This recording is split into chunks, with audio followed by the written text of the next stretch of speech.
আমি মোহাম্মদ সিয়ামুল ইসলাম। আজকে একজন মাদ্রাসার ছাত্রের ঘটনা শেয়ার করব। মূলত তিনি একজন শ্রোতা, আমাদের শ্রোতা।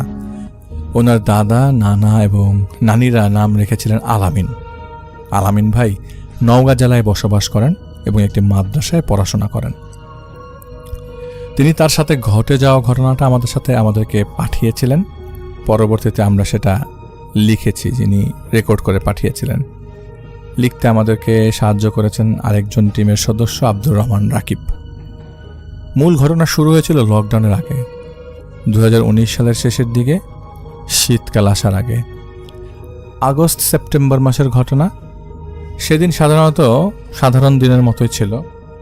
মাদ্রাসার ছাত্ররা সাধারণ দিন যেভাবে কাটায় সেভাবেই। আমি তখন হেফজখানায় পড়তাম। আমার হাফেজি পড়া তখন প্রায় শেষের দিকে। মাদ্রাসায় যারা পড়াশোনা করেছেন আপনারা জানেন, মাদ্রাসায় কিন্তু সবাই নিচে ফ্লোরিং করে ঘুমায়। তো আমি যেখানে পড়াশোনা করতাম সেখানকার সিস্টেম এমন ছিল যে সবাই এক পাশে ঘুমাতো, আর আমাকে জামায়াতের আমির হিসেবে রাখা হতো। মানে সবার খোঁজ খবর নিয়ে ওস্তাদদেরকে জানানো, অনেকটা প্রিফেক্টের মতো। আমি গিয়েছিলাম জেনারেল লাইন থেকে পড়াশোনা করে, কিন্তু আমার বয়স একটু বেশি থাকার কারণে আমাকে ছাত্রদের মধ্যে দায়িত্বপ্রাপ্ত হিসেবে রাখা হতো। আমাদের মাদ্রাসার সাথেই একটা কবরস্থান ছিল। সেই কবরস্থানের দিকে পা দিয়ে আমি জানালার সামনে ঘুমাতাম। সেই জায়গাটা আমার জন্য ফিক্সড করা ছিল, সেখানেই আমি ঘুমাতাম। প্রত্যেক দিন সেখানেই ঘুমানো হতো। একদিন আমার ঘুম আসছিল না, আসলে পড়াশোনার চাপে, আবার সামনে পরীক্ষা। হেফজখানা শেষ হলে একটা পরীক্ষা থাকে, একটু চাপের বিষয়। সে সময় আমি পরীক্ষার প্রস্তুতির জন্য রাত জেগে একটু বেশি পড়াশোনা করতাম মাদ্রাসার বারান্দায় বসে। বারান্দায় বসে পড়াশোনা চলাকালীন আমি কিছু আওয়াজ পেতাম। মনে হতো মাদ্রাসায় কেউ হাঁটা চলাফেরা করছে, নিচে কেউ কথা বলছে। সেটা আমি কখনো নজরে নেই নাই। আসলে আমি কোরআন পড়ছি, এটা ধর্মীয় প্রতিষ্ঠানের ভেতরে বসে। আমার কি সমস্যা হবে? আমার তো কোনো সমস্যা হবে না। তবে আমি জানতাম মাদ্রাসার পাশে কবরস্থান থাকা এখানে ছোট ছোট কিছু ঘটনা ঘটতে থাকে। একাধিকবার কয়েকদিন শব্দটা শোনার পর আমার মনে হলো আমি ভেতরে এসে বসি। রুমের ভেতর পড়া শুরু করলাম। ভেতরে বেশিক্ষণ পড়া যেত না, ছাত্ররা ঘুমাতো। তো সেদিন আর পড়া হয় না, আমি শুয়ে পড়ি। শোবার পরে হঠাৎ আমি দেখি গোরস্থানের ভেতরে সুপারি গাছের মাথার উপর থেকে লাল বা সবুজ মিশ্রিত বড় গোলা টাইপের একটা আলো, এটা গোরস্থানের মাঝখান বরাবর আসলো। এরপর মাঝখান থেকে সরাসরি আমার রুমের দিকে আসলো। আমি ভয়ে কম্বল জড়িয়ে শুয়ে পড়লাম। একাধিকবার এটা আমি দেখেছি, প্রায় 1 সপ্তাহের মতো। এটা কোনো লেজার লাইটের মতো, কিন্তু এটা লেজার লাইট না। সকালে উঠে আমি এটা ভুলে যেতাম যে জিনিসটা দেখেছি, তাই আমি হুজুরদেরও বলতে পারি নাই, আর এটা নিয়ে সতর্ক হওয়ার কোনো সুযোগ পাই নাই। আমি সবসময় কিছু আমল করে ঘুমাতাম, তাই আশা করতাম কোনো সমস্যা হবে না ইনশাআল্লাহ। এভাবে প্রায় 1 মাস চলার পর মাদ্রাসার পরীক্ষা শেষ হবে এমন একটা সময় আমি একদিন মাদ্রাসায় চুপ করে বসেছিলাম। হঠাৎ করে দেখলাম আমাদের রুমের দরজাটা খুলে গেল এবং একজন জুব্বা পাগড়ি পরিহিত লোক আমার রুমে প্রবেশ করলো। পরবর্তীতে সে এভাবে এসে বসে থাকতো, কিন্তু এটা আমার স্মরণ থাকতো না। আমি ভুলে যেতাম কেউ যে আমার রুমে এসে বসে থাকতো, সেই বিষয়টা পরবর্তীতে মনে পড়তো। কাউকে যে বলবো বা হুজুরকে বলবো, কাউকে পাঠিয়েছেন কিনা, এটা বলার সুযোগ পেতাম না। সে কখন আসতো তখনই আমার স্মরণ হতো যে কেউ একজন আছে। সে চলে গেলে আমি ভুলে যেতাম। আর আসলে এটা নিয়ে আমি অন্যরা কি ভাববে সেটা ভাবারও সুযোগ ছিল না আমার কাছে।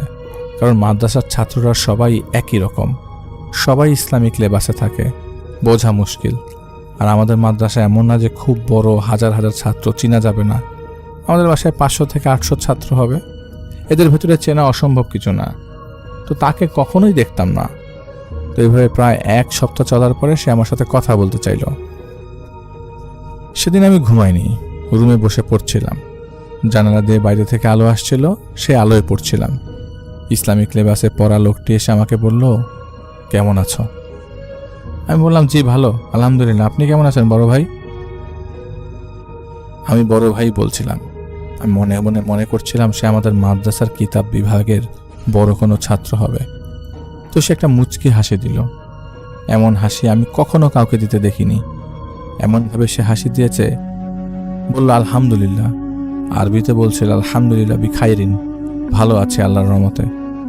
আমি তাকে জিজ্ঞেস করলাম, ভাই আপনি কোন জামায়াতে পড়েন? সে বলল, ভাই আমি বুখারী শরীফ পড়ছি।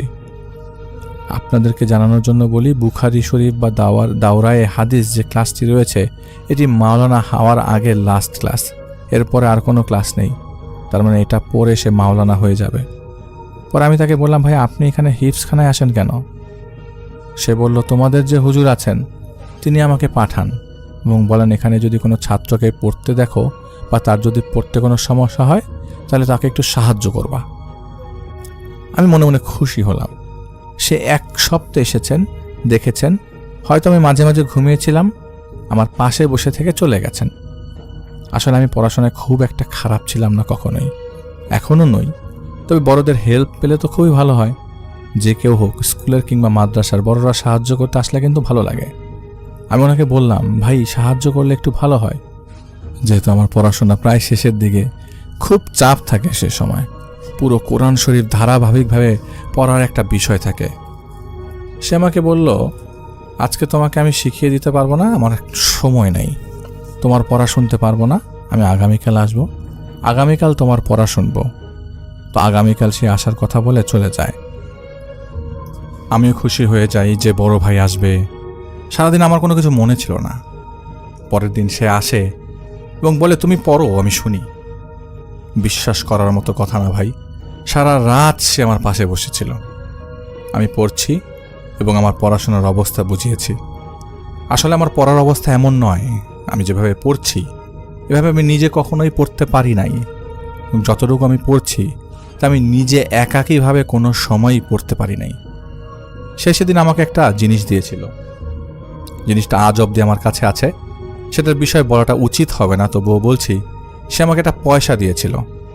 আসলে এটা একটা সাধারণ বাংলাদেশি 5 টাকার পয়সা বা কয়েন। বলেছিল কয়েনটাকে সবসময় তোমার কাছে রাখবে।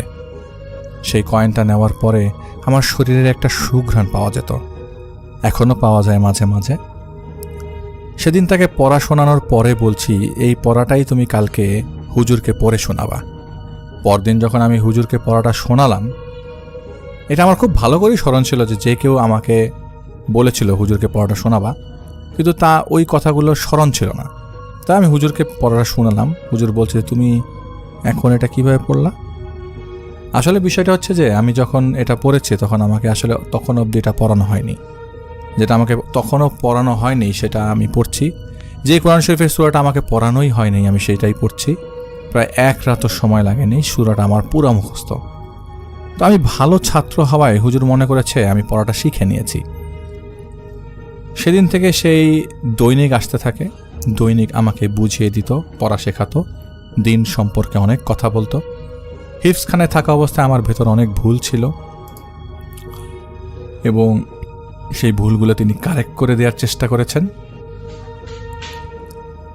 ইসলামের অনেক কিছুই আমি জানতাম না। সে বলা শুরু করে আর আমি শুনতে থাকি, অনেক ভালো লাগতো। আলহামদুলিল্লাহ। একদিন আমি তাকে বলেই বসি যে আপনি আসলে কে বলেন তো? আমি আপনাকে কখনোই মাদ্রাসায় দেখি নাই, কিন্তু আপনি বলেছিলেন আপনি দাওরা হাদিসের ছাত্র। আপনাকে তো কখনো আমি মাদ্রাসায় দেখিই নাই। সে সেদিন খুব সহজভাবেই বলে, আসলে আমি কোনো মানুষ নই, আমি তোমাদের মতো মানুষ না, আমি একজন জিন। আমি তোমার সাথে থাকি এবং এই কথাটা তুমি কাউকে বলবে না। যদি বলো তাহলে তোমার সমস্যা হবে। সেই সমস্যার কথা বলাতে আমি কাউকে বলি না। তবে 1 মাস পরে গল্পে গল্পে এক ছাত্রের কাছে বলে দিয়েছিলাম। মানে যেটা হয় আর কি, কথা বলছি, সে নিজ থেকে একটু ভাব দেখানোর জন্য বলে ফেলি, এই জানিস আমার কাছে এটা আছে, কাউকে কিছু বললে কিন্তু তোরও সমস্যা হবে। আমি বলে দিলাম। বলার পরের দিন আমার সাথে শুরু হয়ে যায় প্রবলেম। পরের দিন সে আর আসে নাই, তবে আমার উপরে এমন একটা ভার লাগতে শুরু করে, মনে হচ্ছে পুরো পাহাড় আমার ঘাড়ে। আমি ক্লাস করছি, এমন একটা ভার হয়ে গেল আমার শরীর, আমি বসতেও পারছি না, দাঁড়াতেও পারছি না। মনে হচ্ছে চারদিক থেকে বাতাস আমাকে একটা চাপ দিচ্ছে। এমনভাবে চাপ দিচ্ছিল, মনে পড়লো আমার এখনও ভয় লাগে। আমি সেখানে সেন্সলেস হয়ে পড়ে যাই। সেন্সলেস হওয়ার পর যখন আমার হুঁশ আসে, এর মাঝে এমন একটা ঘটনা ঘটে গেল যেটা বলার মতো না। আমার সেন্স আসে প্রায় 1.5 মাস সময়। এর মাঝে বহু সময় পার হয়ে গেছে। এই 1.5 মাস সময় সেন্স আমার ভেতরে ছিল না। সেন্স ছিল কিন্তু আমি নিজের ভেতর ছিলাম না। এই 1.5 মাস সময় অনেক কিছু ঘটে গেছে।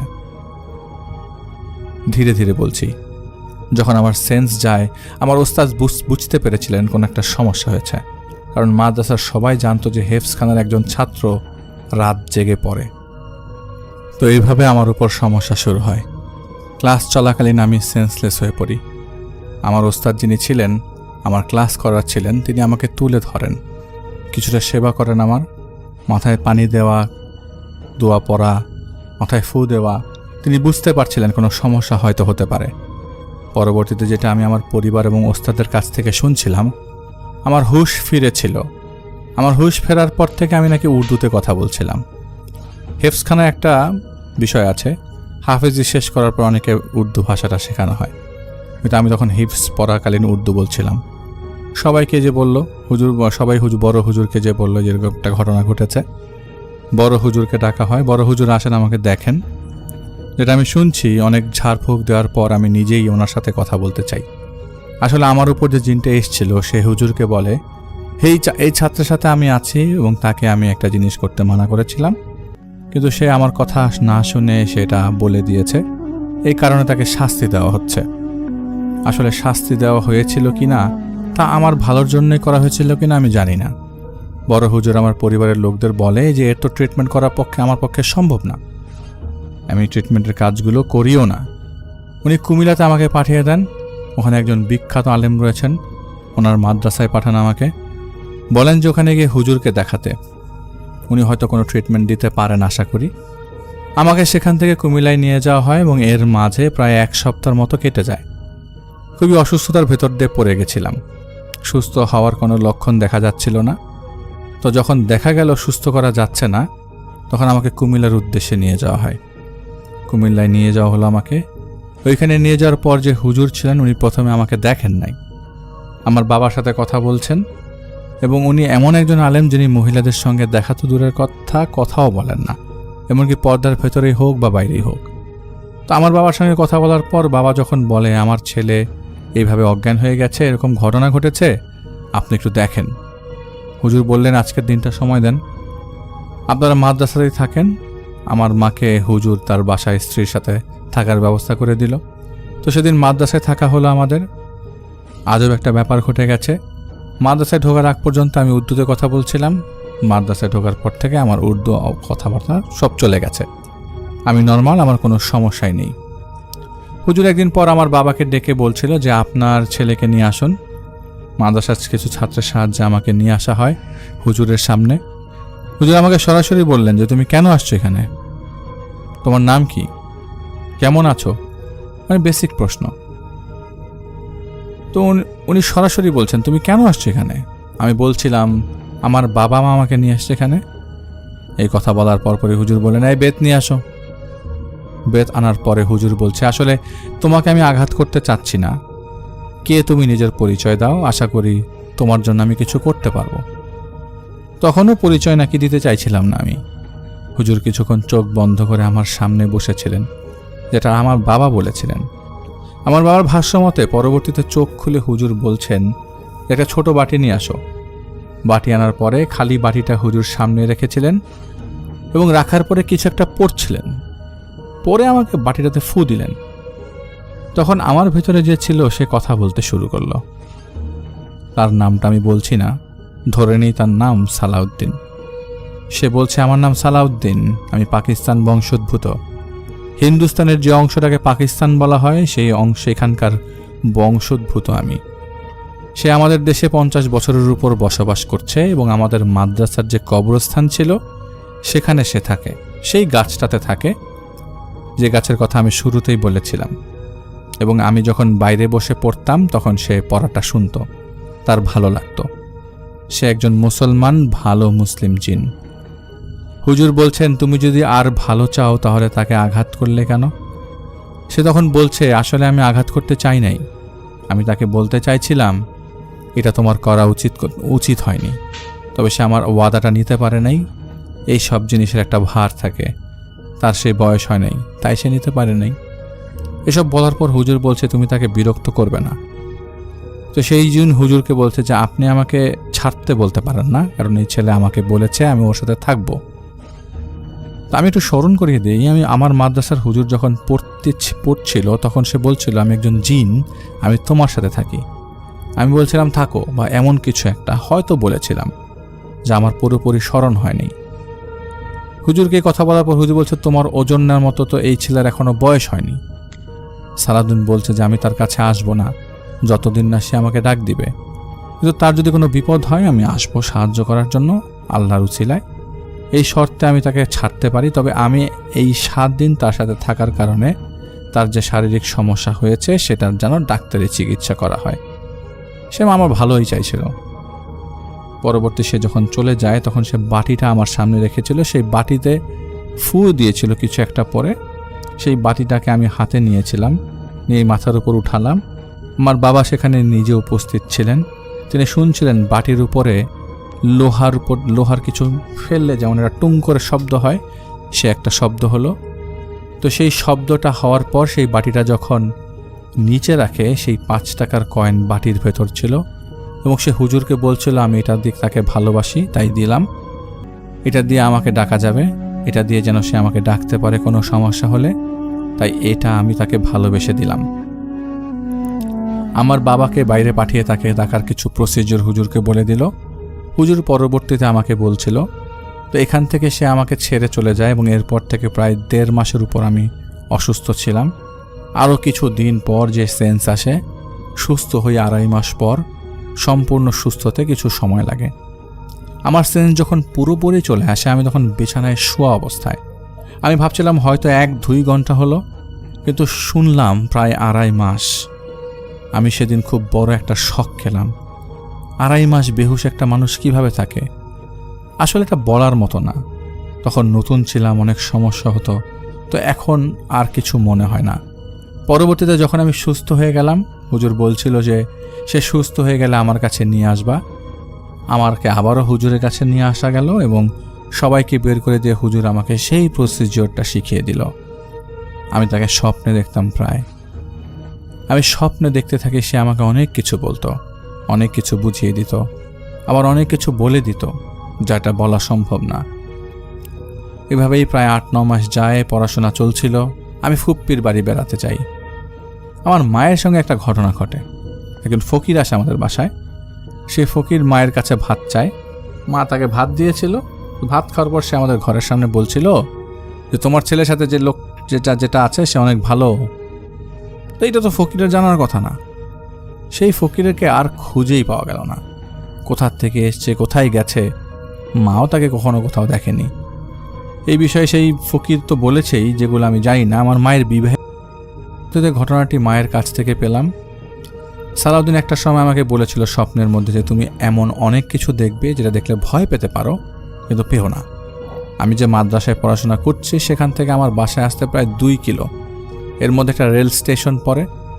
তো একদিন সন্ধ্যাবেলা আমি আর আমার এক বন্ধু রেল স্টেশন দিয়ে রেল লাইন ক্রস করে আসছিলাম। আসার সময় দেখলাম একটা মহিলার দেহ মাঝখান দিয়ে পুরাটা কাটা, মানে ট্রেনে কেটে গেছে মহিলার দেহটা। সন্ধ্যার সময় আমি প্রচণ্ড ভয় পাই। বন্ধু বলে দেখ দেখ দেখ ওইখানে মনে একটা অ্যাক্সিডেন্ট হয়েছে, আমার রেল লাইন দিয়ে না যাই, ঘুরে যাই। সে আমাকে একটা ভারী মেরে বলে এই তুই কোত্থেকে অ্যাক্সিডেন্ট দেখছিস? পুরো লাইন তো ক্লিয়ার, কেউ তো নাই লাইনে, একটা মানুষ তো ধরে থাকে, একটা কুকুরও তো নাই, অ্যাক্সিডেন্ট পাইলি কোথায়? বাসায় যেয়ে জিজ্ঞেস করলাম বাবা কিছুদিনের ভেতর কি আশেপাশে কোনো কোথাও দুর্ঘটনা ঘটেছে? আমার বাবা বলেন গত সপ্তাহে যে জায়গা দিয়ে আমরা নর্মালি যাওয়া আসা করি সেখানে একটা ডেড বডি পরে পাওয়া গেছিল, একটা মহিলা দুর্ঘটনায় মারা গেছে। 1 সপ্তাহ আগে অ্যাক্সিডেন্ট হওয়া বডি আমি সেখানে দেখেছি।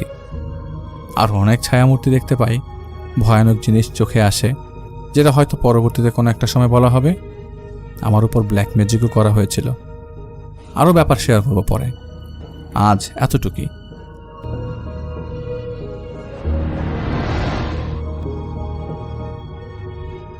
এখন যার ঘটনা আপনাদের সাথে শেয়ার করব ওনার নাম আব্দুল আলিম। উনি ভারতের কলকাতায় বসবাস করছেন। তবে ঘটনার সূত্রপাত হয়েছিল ওনার মামার বাড়িতে থাকাকালে, যখন উনি কুষ্টিয়া জেলার চোরহাস থেকে 15 থেকে 16 কিলোমিটার দূরে ঝাউদিয়া ইউনিয়নে থাকতেন। ওখানে ওনার 4 মামা রয়েছে, বড় মামা, মেজো মামা, সেজো মামা, ছোট মামা। উনি এই সেজো মামার এখানে থাকতেন। সময়টা 2012 কি 13 সাল। ওনার বয়স তখন 14 কি 15 বছর। এই সেজো মামার এক ছেলে এক মেয়ে ওই বাড়িতে বসবাস করতেন। তো বাড়ির যেই কাঠামো যদি বলি, প্রথমে বড় মামার বাড়ি, তারপর মেজো মামা, তারপর সেজো মামা, তারপর ছোট মামা। বাড়ির পেছনে বাঁশঝাড় রয়েছে, বাঁশঝাড়ের পাশে পুকুর রয়েছে, আর পুকুরের এক পাশেই এই মামাদের মা বাবার কবর রয়েছে। তো এই যে সেজো মামার এক ছেলে, সে তো লেখাপড়া করে। ওই সময় কোন ক্লাসে লেখাপড়া করছিল এটা অবশ্য আব্দুল আলিম ভাই বলতে পারেন নাই। ওই সময়ে ওই গ্রামের সব বাড়িতে যে বিদ্যুৎ এসেছে বিষয়টা এরকম না, কিছু কিছু বাড়িতে এসেছে, কিছু কিছু বাড়ি আবেদন করেছে বিদ্যুতের জন্য, আর কিছু কিছু বাড়ি আবেদনও করে নাই। ওই সময় তাদের বিদ্যুৎ আনার পরিকল্পনাও নাই। তার মানে হচ্ছে গ্রামে কিছুটা অংশ আলো আছে, কিন্তু অধিকাংশ জায়গায় আলো নাই, এমন একটা অবস্থা আর কি। রাতের বেলার কথা বলছি। উনি ঘুমাতেন হচ্ছে সেজো মামার বারান্দার দিকে, কারণ এই আব্দুল আলিম ভাই ছোটবেলা থেকে বেশ সাহসী একজন মানুষ। গ্রাম তো, বারান্দায় শুতে ওনারও খুব ভালো লাগতো। একদম প্রাকৃতিক বাতাস এসে তার শরীরে লাগতো, এতে ওনার ঘুমটা ভালো হতো। মামার ওই ছেলে, সে লেখাপড়া করছে রাত জেগে। সাধারণত রাত সে জাগে না, তবে পরীক্ষা ছিল তার, এই কারণে রাত জেগে লেখাপড়া করছে। রাত তখন যে খুব বেশি তাও না, সাধারণত রাত 9টার মধ্যেই সেই ছেলেটা ঘুমিয়ে পড়ে, কিন্তু সে একটু বেশি সময়ই লাগিয়ে দিয়েছিল। তখন হয়তো বা 10:30টার মতো বাজে। ওই সময়ে এই সেজো মামা সেই ছেলে এই আব্দুল আলিম ভাইকে ডাক দেয়। ডাক দিয়ে বলে যে একটা সিগারেট এনে দিয়ে। তার আবার সিগারেট খাওয়ার বদ অভ্যাস ধরে গিয়েছিল ওই সময়ই। সিগারেট আনার জন্য তাকে যেতে হবে এই বাঁশঝাড় পার হয়ে, রাস্তা পার হয়ে, মেইন রাস্তা, পাকা রাস্তা আর কি, এটা পার হয়ে পাশে একটা দোকান আছে। এই দোকানটা আবার অনেক রাত পর্যন্ত খোলা থাকে। 2012-13 সাল তো, অনেক আগের তো আর কথা না আসলে। উনি হাতে একটা টর্চ লাইট নিয়ে ওইদিকে যাওয়া শুরু করেছেন। ওই সময় ওনার কাছে একটা টর্চ লাইট ছিল যেটার কালার হচ্ছে লাল, এর মাথার অংশ আবার ভেঙে ফেলা যেত, অর্থাৎ বাঁকিয়ে ফেলা যেত। সেইখান থেকে আবার দুটো প্লাগ দেখা যেত। এই প্লাগটা আবার বিদ্যুতের লাইনের মধ্যে ঢুকে চার্জ করতে হতো। ওইটাকে বলতে হলো মাথা ভাঙা টর্চ লাইট। তো ওনার কাছে ওই মাথা ভাঙা টর্চ লাইট ছিল।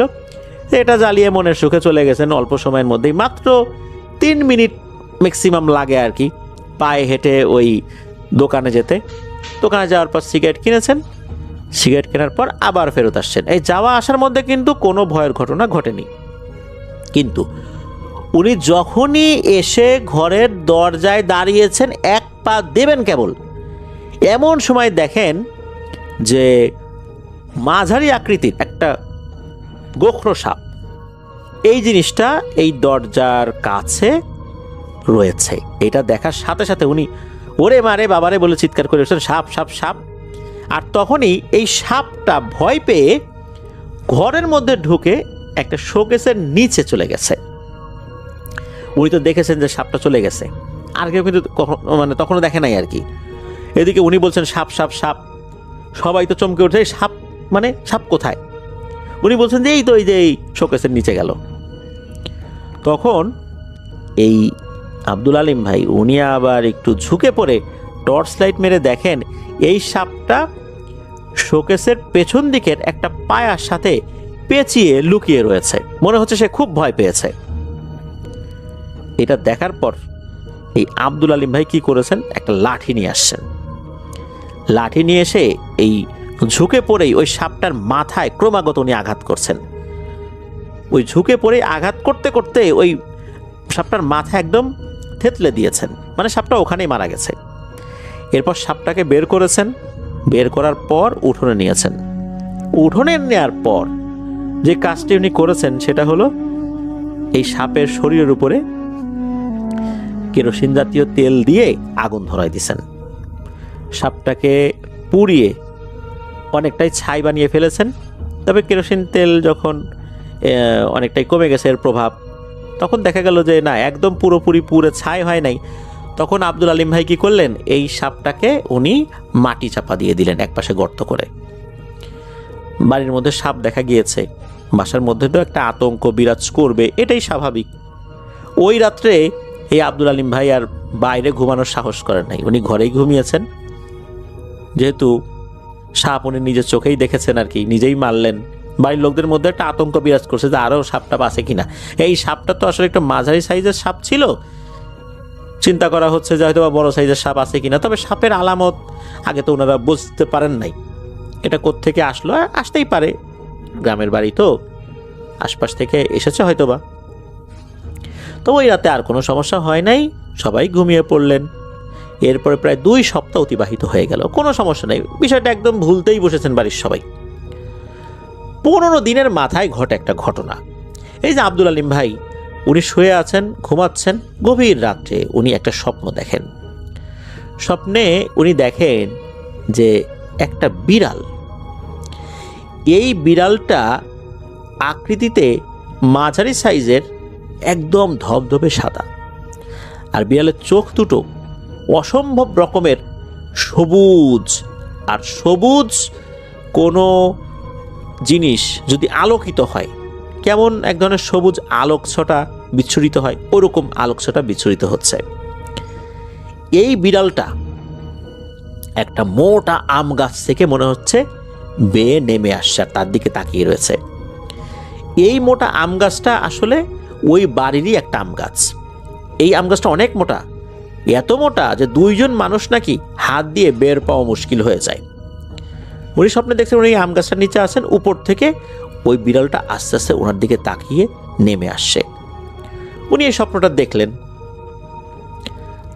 এটার পর উনি চিন্তা করলেন যে এটা আমার দুঃস্বপ্ন আর কি, কারণ এটা দেখার পর ওনার আবার ঘুম ভেঙে যায়। তখনও তো রাত, উনি আবার ঘুমিয়েছেন। এরপর আর উনি স্বপ্ন দেখেন নাই। একই ধরনের স্বপ্ন উনি টানা প্রায় 4 রাত দেখেছেন, 4 রাত। তবে কয়েক রাত দেখার পর বাড়ির সবাইকে এই বিষয়টা শেয়ার করলেও বাড়ির সবাই বলেছে যে এটা দুঃস্বপ্নই হবে। 5ম রাতে উনি সেম স্বপ্নটা দেখেন, তবে এটার ধরন আগের থেকে আরেকটু আলাদা। উনি দেখেন যে উনি সেই আম গাছটার নিচে দাঁড়িয়ে আছেন, উপর থেকে ওই বিড়ালটা নেমে আসছে। নেমে এসে ওনাকে বলছে, তুই আমার ভাইকে মেরেছিস। তখন উনি বলছেন যে আমি তোমার ভাইকে মারলাম? কে তোমার ভাই? আমি তো কাউকে মারিনি। এরপর কি হয়েছে, ওই বিড়ালটাকে লাফ দিয়ে ওনার কাঁধের উপর উঠেছে।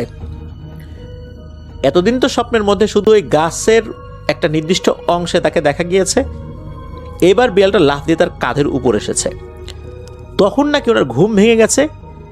দেখেন যে তার মামা তাকে ডাকছে যে আলিম আলিম আলিম, কি হয়েছে রে বাবা, কি হয়েছে তোর?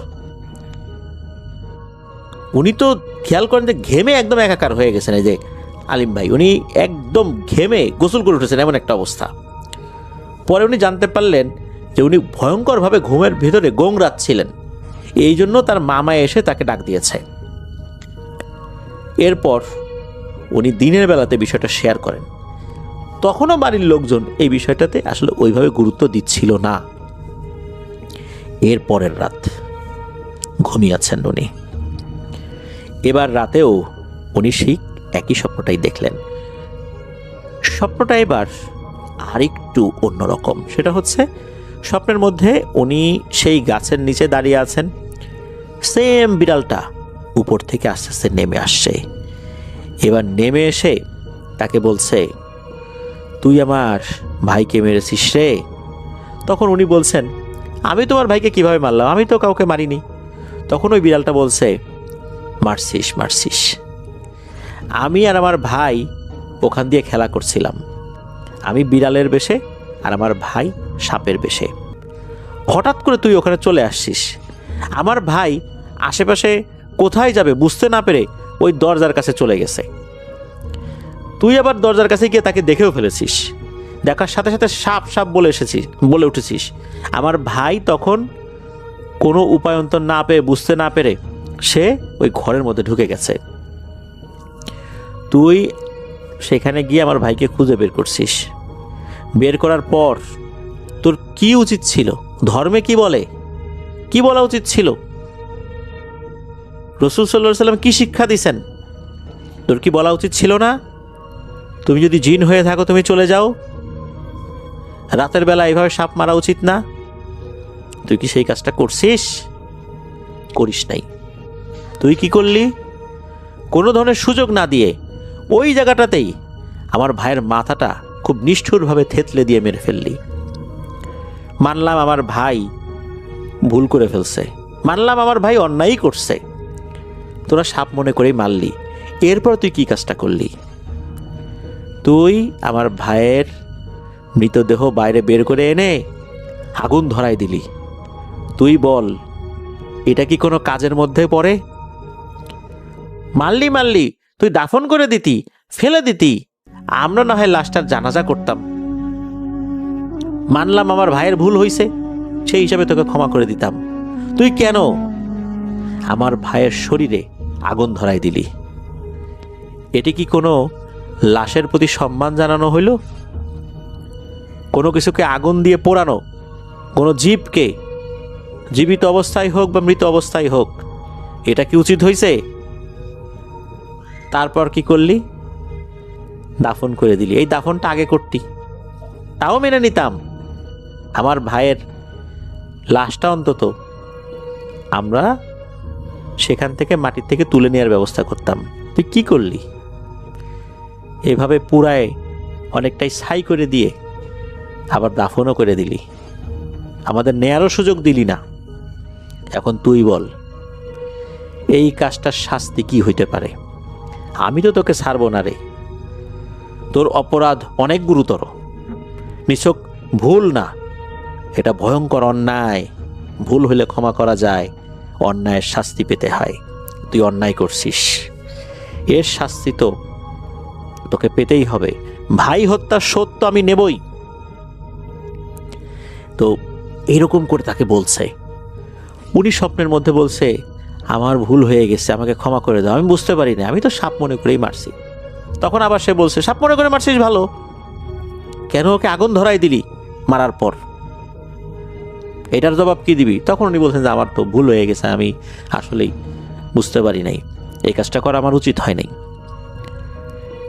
এদিকে তখন নাকি ওই বিড়ালটা তার উপর ঝাঁপিয়ে পড়ে। এরপর ওনার আর কিছু মনে নাই যে স্বপ্নের মধ্যে কি হয়েছে, সবকিছু কিন্তু স্বপ্নের মধ্যেই হচ্ছে। ওনার যখন জ্ঞান ফেরে তখন দেখেন ওনার শরীরের সাথে স্যালাইন লাগানো। উনি জানতে পারলেন যে উনি যখন রাতে ঘুমিয়েছেন, এরপরে দীর্ঘ সময় উনি আর ওঠেনি নাই। ওনাকে অনেক ডাকাডাকি করা হয়েছে, উনি ওঠেন নাই। অনেক পর ওনার এই যে জ্ঞান ফিরল, ওনার যে জ্ঞান আসছে না, অর্থাৎ উনি ঘুম থাকছেন না, এই জন্য ডাক্তারও আনা হয়েছিল। ডাক্তার এসে তারা পরামর্শ দিয়েছেন যে এর শারীরিক অবস্থা ভালো না, দ্রুত স্যালাইন দিতে হবে। তবে হসপিটালে ভর্তি করার মতো ওরকম অবস্থা হয় নাই, তখন তাকে স্যালাইন দেয়া হয়। বাড়ির সব সদস্যরা তার আশেপাশে, তাকে জিজ্ঞেস করা হয় কি হয়েছে। উনি বলেন যে উনি তো এরকম এরকম স্বপ্ন দেখেছেন। তখন বাড়ির লোকজন এই বিষয়টাকে গুরুত্ব দেওয়া শুরু করেন। তবে এই বিষয়টা যখন ভারতে থাকা ওনার মা বাবার সাথে শেয়ার করেন, তখন তার মা বাবা বলেন যে বাবা তুমি দ্রুত চলে আসো, আমরা দেখতেছি এখানে একজন মহিলা কবিরাজ আছে, দেখি এইখানে কোনো একটা সমাধান করা যায় কিনা। দ্রুত তাকে ভারতে পাঠিয়ে দেওয়া হয়, কলকাতায় চলে যান। যেহেতু কুষ্টিয়ার সাথে বর্ডার রয়েছে, খুব দ্রুতই উনি চলে যেতে সক্ষম হন। উনি চলে যাবার পর ওনার মা বাবা সেই মহিলা কবিরাজের শরণাপন্ন হন। সেই মহিলা কবিরাজ ওনার উপরে সেই জিনটাকে হাজির করেছিলেন। জিন সেম কথা বলেছে সে এই কাজ করছে, এটা উচিত হয় নাই, আমি তো ভাই হত্যার শোধ নেবই, এটা যে কেউ হইলে নিত, তোরা হইলেও নিতি, এখন বল প্রতিশোধ নেওয়াটা কি অন্যায়? তখন ওই মহিলা কবিরাজ আসলে কি বলবেন, প্রথম দিকে একটু ঝাড়ি দিছিলেন যে তোকে বোতলবন্দি করবো এটা সেটা, পরে যখন সব স্তরে বিষয়টা খুলে বললেন ওই জিন এসেই, এরপর তো মহিলা কবিরাজ দেখলো যে আসলে এই বন্দি করা বা অন্য টাইপের কাজ করতে গেলে হিতে বিপরীত হবে, কেননা এখানে অন্যায়টা হয়েছে এই আব্দুল আলিম ভাইয়েরই। ওই জিনটাকে অনেক অনুরোধ করা হয়, এই আব্দুল আলিম ভাইয়ের মা বাবাও অনেক কাকুতি মিনতি করেন, কান্নাকাটি করেন যে আমাদের তিনটা সন্তানই আমাদের আদরের, আমাদের কোনো সন্তানকেও তুমি কেড়ে নিও না। ও অন্যায় করছে মানলাম, কিন্তু এখন কি করব, আমরা তো তোমার সেই ভাইকেও দিতে পারবো না, তাই বলে আমাদের কোনো সন্তানকে নিয়ে যায়ও না। তখন নাকি সেই জিনের মনে দয়া হয়, তখন সেই জিনটা বলে যেহেতু আমি একটা ওয়াদা করছি যে আমি ওকে মারবই, আমাকে একটা কাফফারা দিতে হবে, সাদাকা দিতে হবে। সাদাকাটা কি, যে 3টা মোরগ ওই যেখানে হত্যা করা হয়েছে, যেখানে হত্যা করা বলতে ওই যেখানে দাফন করা হয়েছে আর কি ওই সাপটাকে, ওই জায়গায় বা ওই জায়গার কাছাকাছি জায়গায় 3টা মোরগকে রাতের বেলা ছেড়ে দিতে হবে, জাস্ট ছেড়ে দিবার কিছুই না। তখন ফোনে মামাদেরকে বলে দেওয়া হয় যে এই ব্যাপার, এই কাজটা তোমরা করে দাও। তোমরা এই কাজটা করে দিয়েছিলেন। এরপরে নাকি আর কোনো সমস্যা আব্দুল আলিম ভাইয়ের হয়নি। এটাই ছিল ঘটনা। প্রিয় লিসেনার্স, রাতের বেলা কোনো প্রাণীকে আঘাত করা, সাপ বা অন্য কিছু, সাপ দেখলেই মেরে ফেলতে হবে এই বিষয়ে কিন্তু একটা বিধান রয়েছে। তবে এটারও বিধান রয়েছে যে কোনো সাপকে কিন্তু বলা যে তুমি যদি জিন হয়ে থাকো চলে যাও, তাকে সুযোগ দেয়া। এরপরও যদি না যায় বুঝতে হবে সে সাপ, তাকে মেরে ফেলা যাবে। আব্দুল আলিম ভাই কিন্তু সেই কাজটি করেননি। ওনার বয়স কম ছিল, 14-15 বছর, বিষয়গুলো মাথায় ভাবে কাজও করেনি, এটাই সত্য। ঘরের ভিতরে সাপ ঢুকে গেছে, এই কারণে উনি উত্তেজনার বশে কাজটি করে ফেলেছিলেন, আর এটার খেসারও তো ওনাকে কিছুটা হলেও দিতে হয়েছে। যাক, উনি বিষয়টা বুঝতে পেরেছেন পরবর্তীতে, আর আল্লাহর রহমতে এই ঝামেলা থেকেও মুক্ত হয়েছেন আলহামদুলিল্লাহ। প্রিয় লিসেনার্স, এই ঘটনা কিন্তু আমাদের আবারও সেই বিষয়টাকেই শিক্ষা দেয়, সেটা হচ্ছে রাতের বেলা কোনো প্রাণীকে আঘাত না করা। কখনোই করা যাবে না, দিন হোক রাত হোক, অকারণে কোনো প্রাণীকে আঘাত করা যাবে না। আর এই ধরনের প্রাণীর ক্ষেত্রে তো অবশ্যই সতর্কতা অবলম্বন করতে হবে, কারণ অনেক সময় রাতের বেলা জিনেরা বিভিন্ন সুরতে ঘোরাফেরা করে। অকারণে তাদেরকে আঘাত করা হলে বা তাদেরকে চলে যাওয়ার সুযোগ না দেওয়া হলে এরা কিন্তু ক্ষিপ্ত হয়ে আমাদের উপর পরবর্তীতে আক্রমণ করতে পারে। আল্লাহ আমাদেরকে বোঝার তৌফিক দান করুন।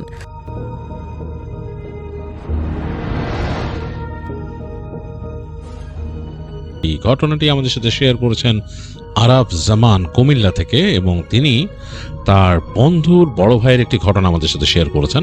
তিনি তার বন্ধুর বড় ভাইয়ের নামটা সঙ্গত কারণেই ছদ্ম নাম ব্যবহার করেছেন তিনি বলেছেন, এবং সেই এলাকার এক্স্যাক্ট বর্ণনাও তিনি দেবেন না, তিনি আমার কাছেই দেননি, বাট তিনি ঘটনাটা শেয়ার করেছেন। তিনি রিকোয়েস্ট করেছেন আমি যেন ঘটনাটা আমার মতো করে আপনাদের কাছে শেয়ার করি।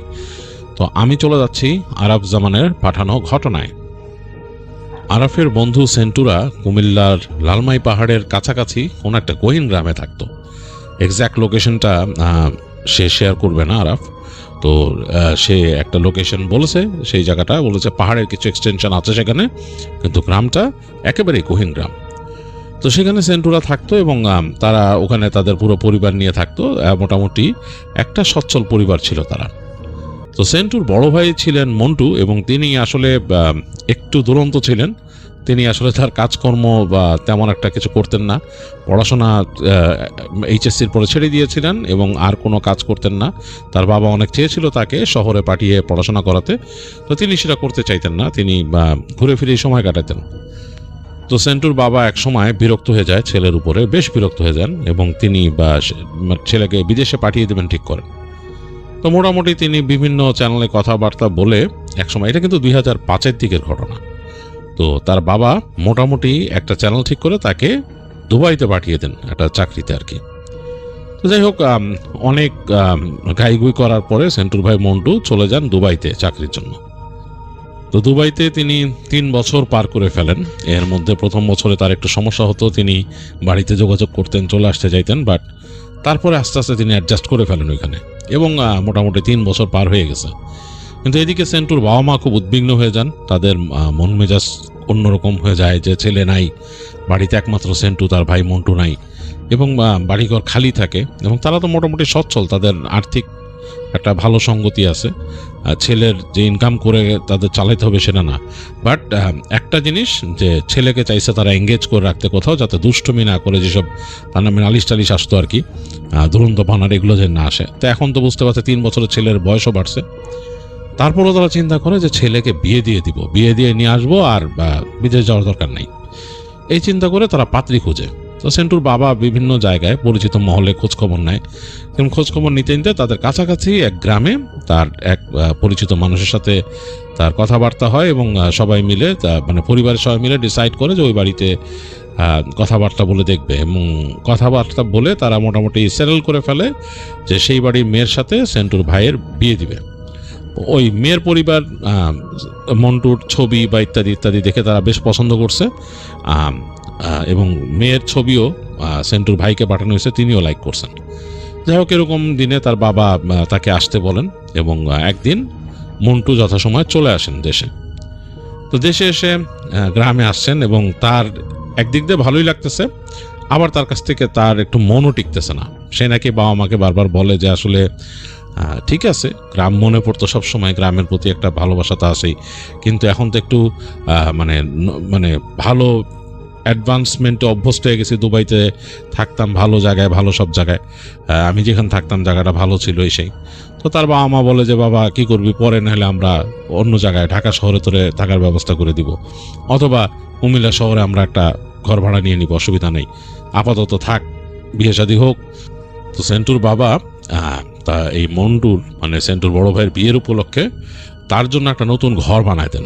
তাদের ঘর ছিল এমনি এই পাশে, তাদের টিনের ঘর, সুন্দর করে বানানো ঘর, সেটা ছিল মানে ফ্লোর পাকা এবং বড় একটা ঘর। এবং ছেলের জন্য দেখে যে ছেলে তখন বড় হয়েছে এবং বিয়ে করতেছে, তো এর জন্য তিনি আরেকটা ঘর বানান, এটা একটু নিজেদের মূল ঘর থেকে একটু দূরে এই পাশে।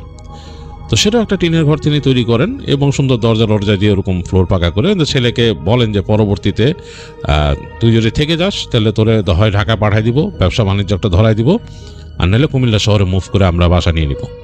তো যাই হোক, তো ওখানে ঘর বানায় দেয়, এবং মন্টুর কাছে ঘরটা বেশ লাগে, তার বাবা সুন্দর করে বানায় দিছে ঘরটা। এবং তার পাশেই মানে ওই টিনের ঘরে তার আসলে অ্যাটাচ বাথরুম মানানো যায় না, তার পাশেই বাথরুম করে দিয়েছেন, তার গোসলখানার জায়গা করে দিয়েছেন, মানে খুব সুন্দর ওখানে, যাতে তার মোটামুটি একটা কভার্ড এলাকার মধ্যে তার থাকার ব্যবস্থা আর কি। কিন্তু মূল ঘর থেকে একটু দূরে হেঁটে বাইরে যেতে হয়। তো মন্টু সেই ঘরে মোটামুটি উঠলো, এবং সব কিছু সে নিজের মতো গোছাইলো, নিজেই ফার্নিচারের দোকানে গিয়ে সে খাট কিনে নিয়ে আসলো, খুব তড়িঘড়ি করে করছে এগুলা, নিজের মতো আলনা কিনে নিয়ে আসছে, নিজের মতো একটা আলমিরা কিনছে, একটা সোফা সেট কিনছে, মানে ছোট সোফা সেট, মানে 3 সিটার একটা সোফা সেট সে কিনছে ঘরটার মধ্যে গোছায় রাখার জন্য। তো মোটামুটি সব কিছু গোছায় সে মোটামুটি একটু মানে গোছায় ফেলতে চাচ্ছে ঘরটা। তার মনেও একটু মানে শখ, সে বিয়ে করবে নতুন। তো তার বাবা এসে বললো, তুই যেগুলো করছিস তুই কি ঘরের মধ্যে মিলাদ দিছিলি? ঘরে তো মিলাদ হয় নাই, ঘর তো আমরা এমনি তুললাম, মিলাদ টিলাদ দিই নাই। তো মন্টুর ভাই বলে যে না বাবা, অসুবিধা নাই, কোনো ব্যাপার না, পরে দেওয়া যাবো, এখন কোনো এগুলারই নাই। তো মন্টুর ভিতরে মানে খুব একটা আগ্রহ নাই ব্যাপারটা নিয়ে। তো তার বাবা ছেলের সাথে তর্ক করতে গিয়েও পরে চিন্তা করলেন যে একদিন পরে আসছে, আর কি তর্ক করবো ওর সাথে, আর তর্ক টর্ক না করে তিনি জাস্ট চলে গেলেন নিজের কাজে। তো মন্টু মোটামুটি খুব শখেই তার ঘরটার গোছা টোছা বাইরে গেছে, রাত্রেবেলা আসছে ঘরে, ব্যাক করছে নিজের বাসা, মানে মূল বাসাতে খাওয়া দাওয়া করে রাত 9টা সাড়ে 9টার দিকে নিজের ঘরে আসছে। এসে বসে এসে চিন্তা করতেছে যে কীরকম কীভাবে সব সেট আপ করবে, এগুলা আরও অনেক প্ল্যানিং করতেছে। এগুলো চিন্তা করতে করতে একসময় সে তার নিজের নতুন খাটে উঠে শুলো, নতুন জাজিম দেওয়া, একটু ভালো ফিল করতেছে। তারপরে সে ওখানে ম্যাগাজিন ছিল, ম্যাগাজিন একটা নিয়ে পড়তেছে শুয়ে শুয়ে। তো ম্যাগাজিন পড়তে পড়তেই তার ইলেকট্রিসিটি চলে গেল, মানে ওখানে ইলেকট্রিসিটি খুব একটা বেশি থাকতো না, মানে আসতো, বলা যায় যে থাকার বদলে আসতো ইলেকট্রিসিটি মাঝে মাঝে, এরকম অবস্থা। ইলেকট্রিসিটি চলে গেল, ঘর অন্ধকার একদম। তো মন্টু বুঝতেছে যে তার যে টেবিল আছে, টেবিলের ড্রয়ারে মোমবাতি আছে, ভাবতেছে বের করবে কিনা এটা। এখন বেশ কিন্তু ঠান্ডা, মানে বেশ শীত, মানে কুমিল্লার ওই অঞ্চলে অনেক শীত কিন্তু, এবং পার্শ্ববর্তী বর্ডার থেকে ওদিকে পাহাড়ের পাশ থেকে শীত আরও আসে, একদম পুরা প্রচণ্ড ঠান্ডা হয়ে যায়। তো অনেক শীত। এখন সে চিন্তা করতে সে উঠবে, তার কাছে এইটাও মানে একটা আলসেমি লাগতেছে। তো মন্টু ভাবলো যে আমি শুয়েই পড়ি, হ্যাঁ, তার নতুন লেপ কিনছে এবং সেই লেপে এখনো কভার লাগানো হয়নি। তো সে মোটামুটি লেপটা টেনে নিছে গায়ের মধ্যে, চাদর নিজে সরা রেখে লেপ টেনে নিয়ে সে শুয়ে পড়লো ঘুমানোর জন্য, প্রিপারেশন নিল, সে মানে ঘুমায় যাবে। তো লেপের নিচে শুয়ে পড়ছে, বেশ ঠান্ডা, এবং রাতের বেলা রাতের যে একবারে যে প্রাকৃতিক শব্দ শোনা যাইতেছে, ঝিঝি পোকার ডাক, হালকা হালকা রাতের মধ্যে যেসব মানে অন্যরকম শব্দ গ্রামে আছে, রাতে পাওয়া যায় বিভিন্ন পোকামাকড়ের ডাক, সেগুলো পাচ্ছে। এবং মন্টুর কাছে একটু অন্যরকম লাগতেছে, কেন মোটামুটি 3 বছরে সে দুবাইতে একটা ডিফারেন্ট এনভায়রনমেন্টে ছিল, তার মানে ব্যাপারটা একটু অন্যরকম হয়ে গেছিলো।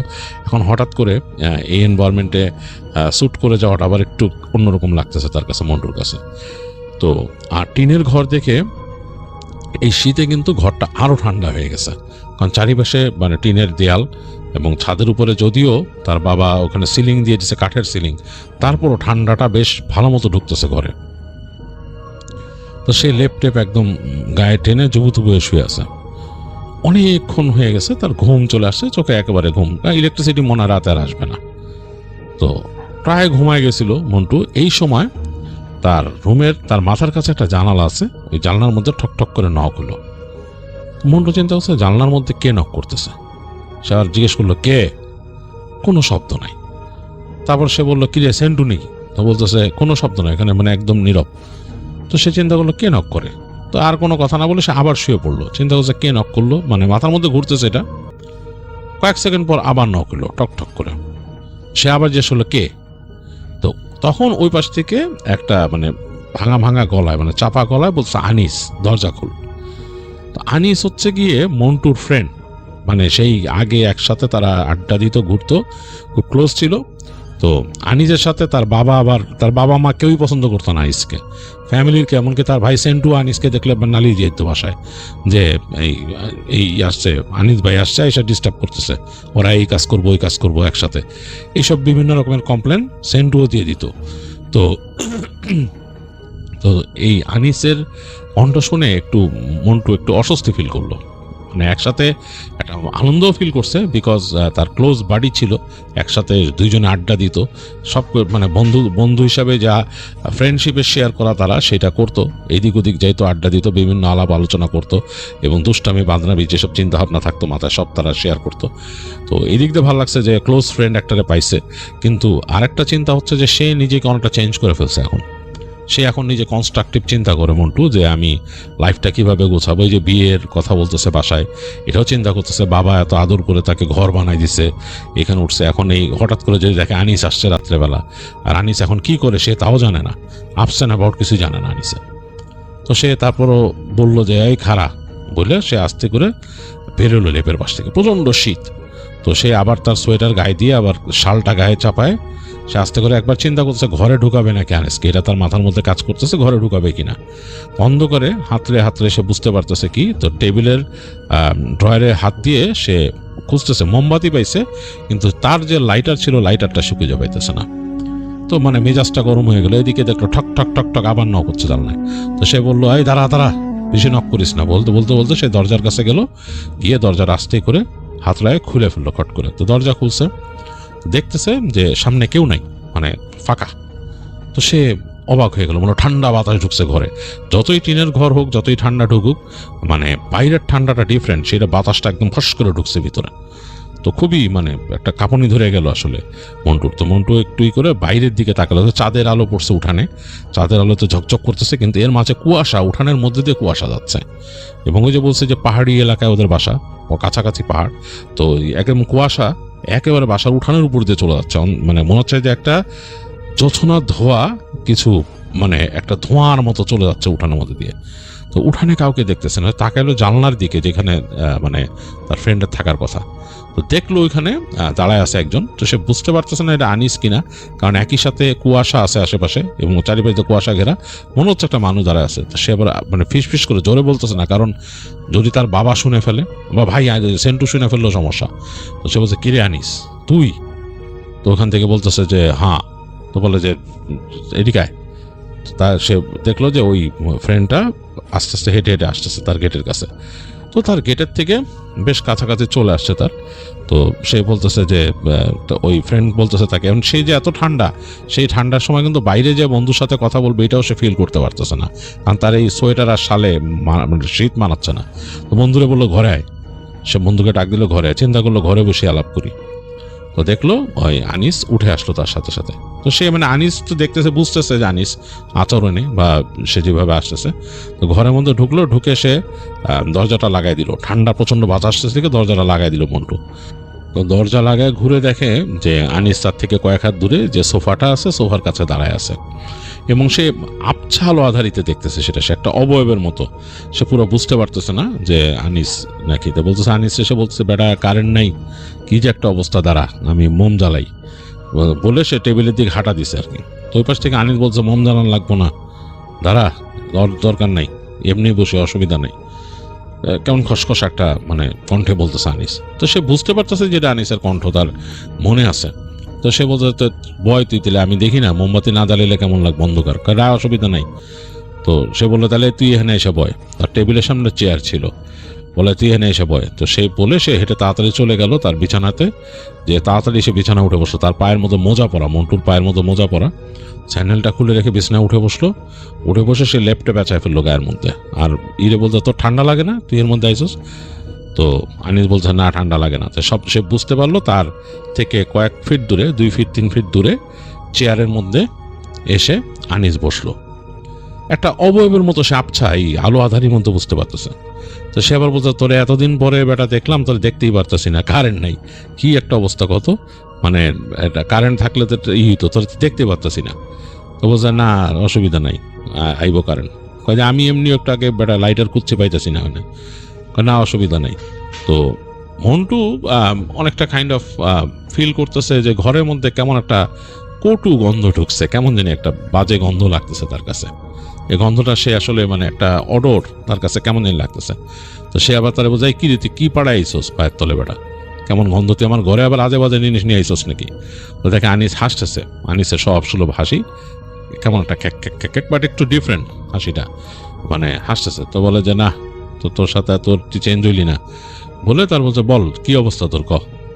তো বলছে তুই যে আইসোস আমার খোঁজ নিছিলি?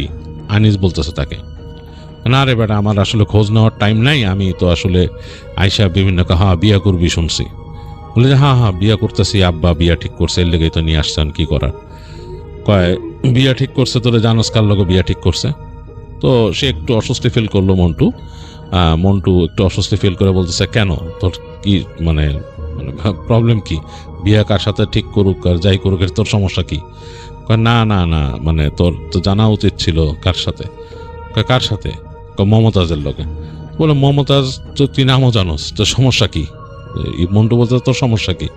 বলে যে না না সমস্যা আছে, তোরে আসলে আমার কিছু জিনিস বলার ছিল। আচ্ছা যাক পরে বলবো। কেন দোস্ত কোনো ঘাপলা আছে? মন্টু যে কোনো ঘাপলা আছে? না ঘাপলা নাই, তোরে কিছু কথা বলতাম আমি পরে, যাক তুই বয় এমনি আমরা গল্প করি। এরকম কথা বলে সে চুপ করে আছে।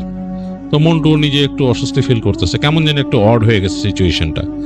মন্টুর এদিকে আবার খুব ঠান্ডাও লাগতেছে। মন্টু বলে কি তুই এক কাজ কর, তুই আর যাইস না, হয়ে থাক না, আমারও ঘুমাইতেছে বেটা, তুই আমার এখানে বিছনায় হয়ে থাক। বলে না না অসুবিধা নাই, আমি এখানে আসি, তোর পাশেই তো বসা, তুই শো তারপর কথা বলি। তারপর তোর জীবন কেমন ক, এগুলো জিজ্ঞেস করতেছে আনিস তাকে। তো মন্টুও আস্তে করে বিছানায় শুয়ে ইচ্ছা করে একটু জায়গা করে দিছে যাতে তার ফ্রেন্ডও চাইলে শুইতে পারে, লেবের একটা অংশ ছেড়ে দিয়ে এসে শুইছে। তো শুয়ে এসে অনেকক্ষণ শুয়ে আছে এবং বলতেছে তার বিভিন্ন কথা, যে আমি তো গেলাম ওইখানে এই সেই বিভিন্ন তার ঘটনা বলতেছে, যে ওখানে যাওয়ার পর কি হলো। তার কাছে মনে হয় যে তার ফ্রেন্ড শুনতেছে। তারপর একটু পরে সে ফিল করলো তার ফ্রেন্ড উঠে আসলো চেয়ার থেকে, এসে তার চকিতে মানে তার যে খাটটা কিনছে আর কি, তার খাটে বসলো, বসে তার ফ্রেন্ড শুইলো, এবং সে ফিল করলো যে তার লেপটাও কিছুটা তার ফ্রেন্ড তার গায়ে নিল। তো তারপর সে কথা বলতে বলতে কখন মন্টু আসলে ঘুমায় গেছে তার খেয়াল নাই। রাত পার হয়ে গেছে, এক সময় সকালে তার ঘুম ভাঙছে, প্রচণ্ড ঠান্ডা, ঘরের মধ্যে বরফের মতো চারিদিক, মানে সে নড়তে পারতেছে না, একদম ফ্রিজিং। তো উঠে এসে মানে মাথা টাথা মানে এরকম ঝাড়া দিতেছে, ঠান্ডায় মাথা ধরে গেছে।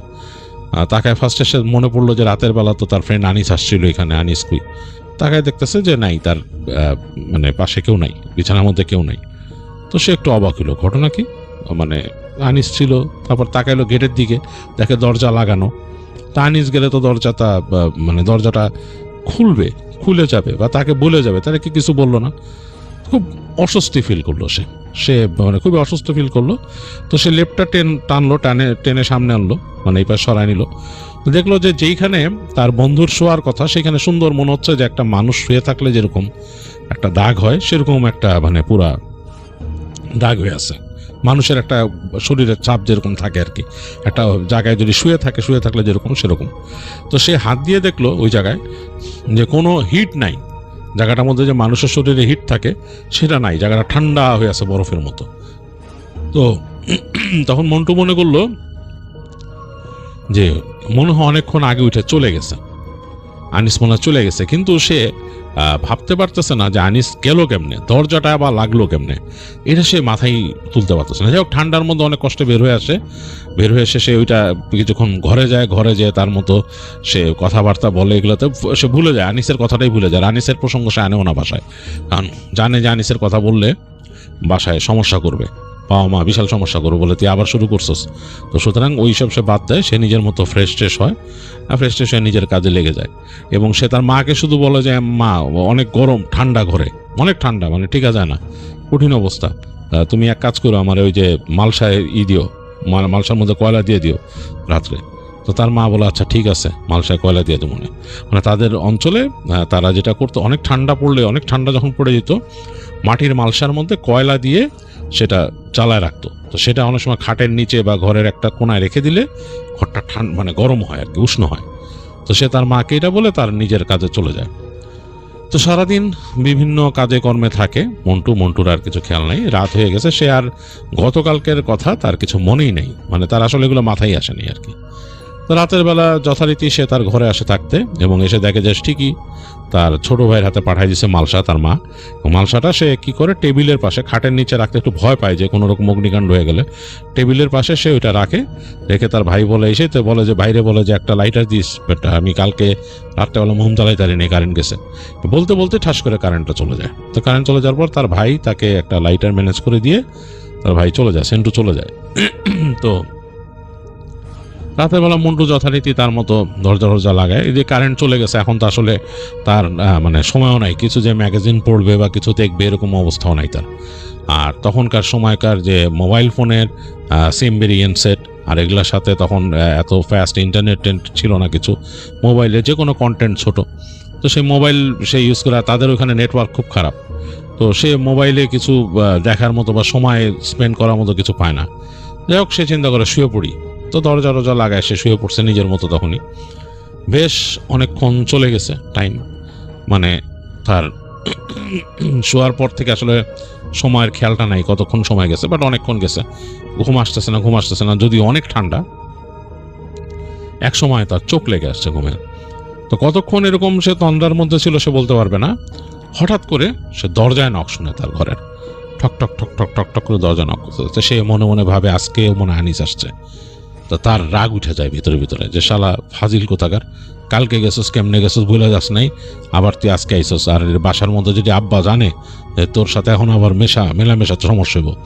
তো সে চিন্তা করে যে আনিসকে সে মানা করবে যে তুই আসিস না এইভাবে, আসলে দিনের বেলা আসবি, যোগাযোগ করবি, বাইরের থেকে দেখা করুম, বাসায় এইভাবে আসিস না রাত্রেবেলা, আর কই থাকস তুই রাত্রেবেলা, এরকম এগুলো চিন্তা করে সে বলতে সে মানে বলবে চিন্তা করে সে উঠে নিজের গায়ের মধ্যে সে সোয়েটার পরে শাল পেঁচায়, ভালো মতন পেঁচায় গায়ের মধ্যে, এবং সে তার টেবিলের পকেটের মধ্যে তার সিগারেট ছিল, আর এই যে ভাই লাইটার দিছে, লাইটার এগুলো নিয়ে সে দরজাটা খুলে। আজকে ঘরটা একটু ওয়ার্ম, তো চিন্তা করে আজকে সে এন্টারটেইন করবে না, নিশ্চয় ঘরের মধ্যে ঢুকাবে না। দেখে ঠিকই তার ঘর থেকে বেশ দূরে, ওই কালকের মতোই ওরকম কুয়াশা আছে দূরে, আনিস দাঁড়ায় আছে। তা সে বলছে কিরে তুই, আনিস আর আজকে কিছু বলে নাই, সেও ডাকেও নাই আজকে আনিস বলে, বা কে আনিস এগুলোও বলে নাই সে। তো সে বলছে কিরে তুই কি এখন কি মজা পাইছস, প্রতিদিন রাত্রে আসস, ঘটনা কি? তুই বেটা আসবি দিনের বেলা দেখা করবি, বাইরে যে দেখা করুম, ওখানে গল্প করুম, চা নাস্তা খামু, শেষ। এ রাইতে যা হস আমার বাপে কি করবো আমারে। আনিস বলে যে তোর ঘরে ঢোকার দরকার নাই, তুই আয়। তখন মন্টু বলতেছে যে কালকে রাত্রে গেছস কেমনে? গেছি, আমার যেমনে যাওয়ার অমনে গেছি। দরজা লাগাইছস কেমনে বেটা ভিতর থেকে? তো কোনো উত্তর দিচ্ছে না, বলে তুই আয় বাইরে আয়। তো তখন মন্টু চিন্তা করে যে বাইরে যাবে, কিন্তু সে বাইরে যাওয়ার জন্য চিন্তা করে যে প্রচণ্ড ঠান্ডা। তো সে তার সিগারেট আর লাইটারটা তো নিছে, নেওয়ার পরে সে তার মালসাটাকে আস্তে করে টেনে বের করে আনে হাতে। তার মালসাটা টেনে বের করা দেখে বলে, এটা কি আনোস? ওই পাশ থেকে তাকে বলতেছে তার ফ্রেন্ড আনিস, বলছে এটা কি আনোস? বলে, আনতেছি বেটা গরম, যে হেনে বৌমু পাশে রাখবো, গরম লাগবো।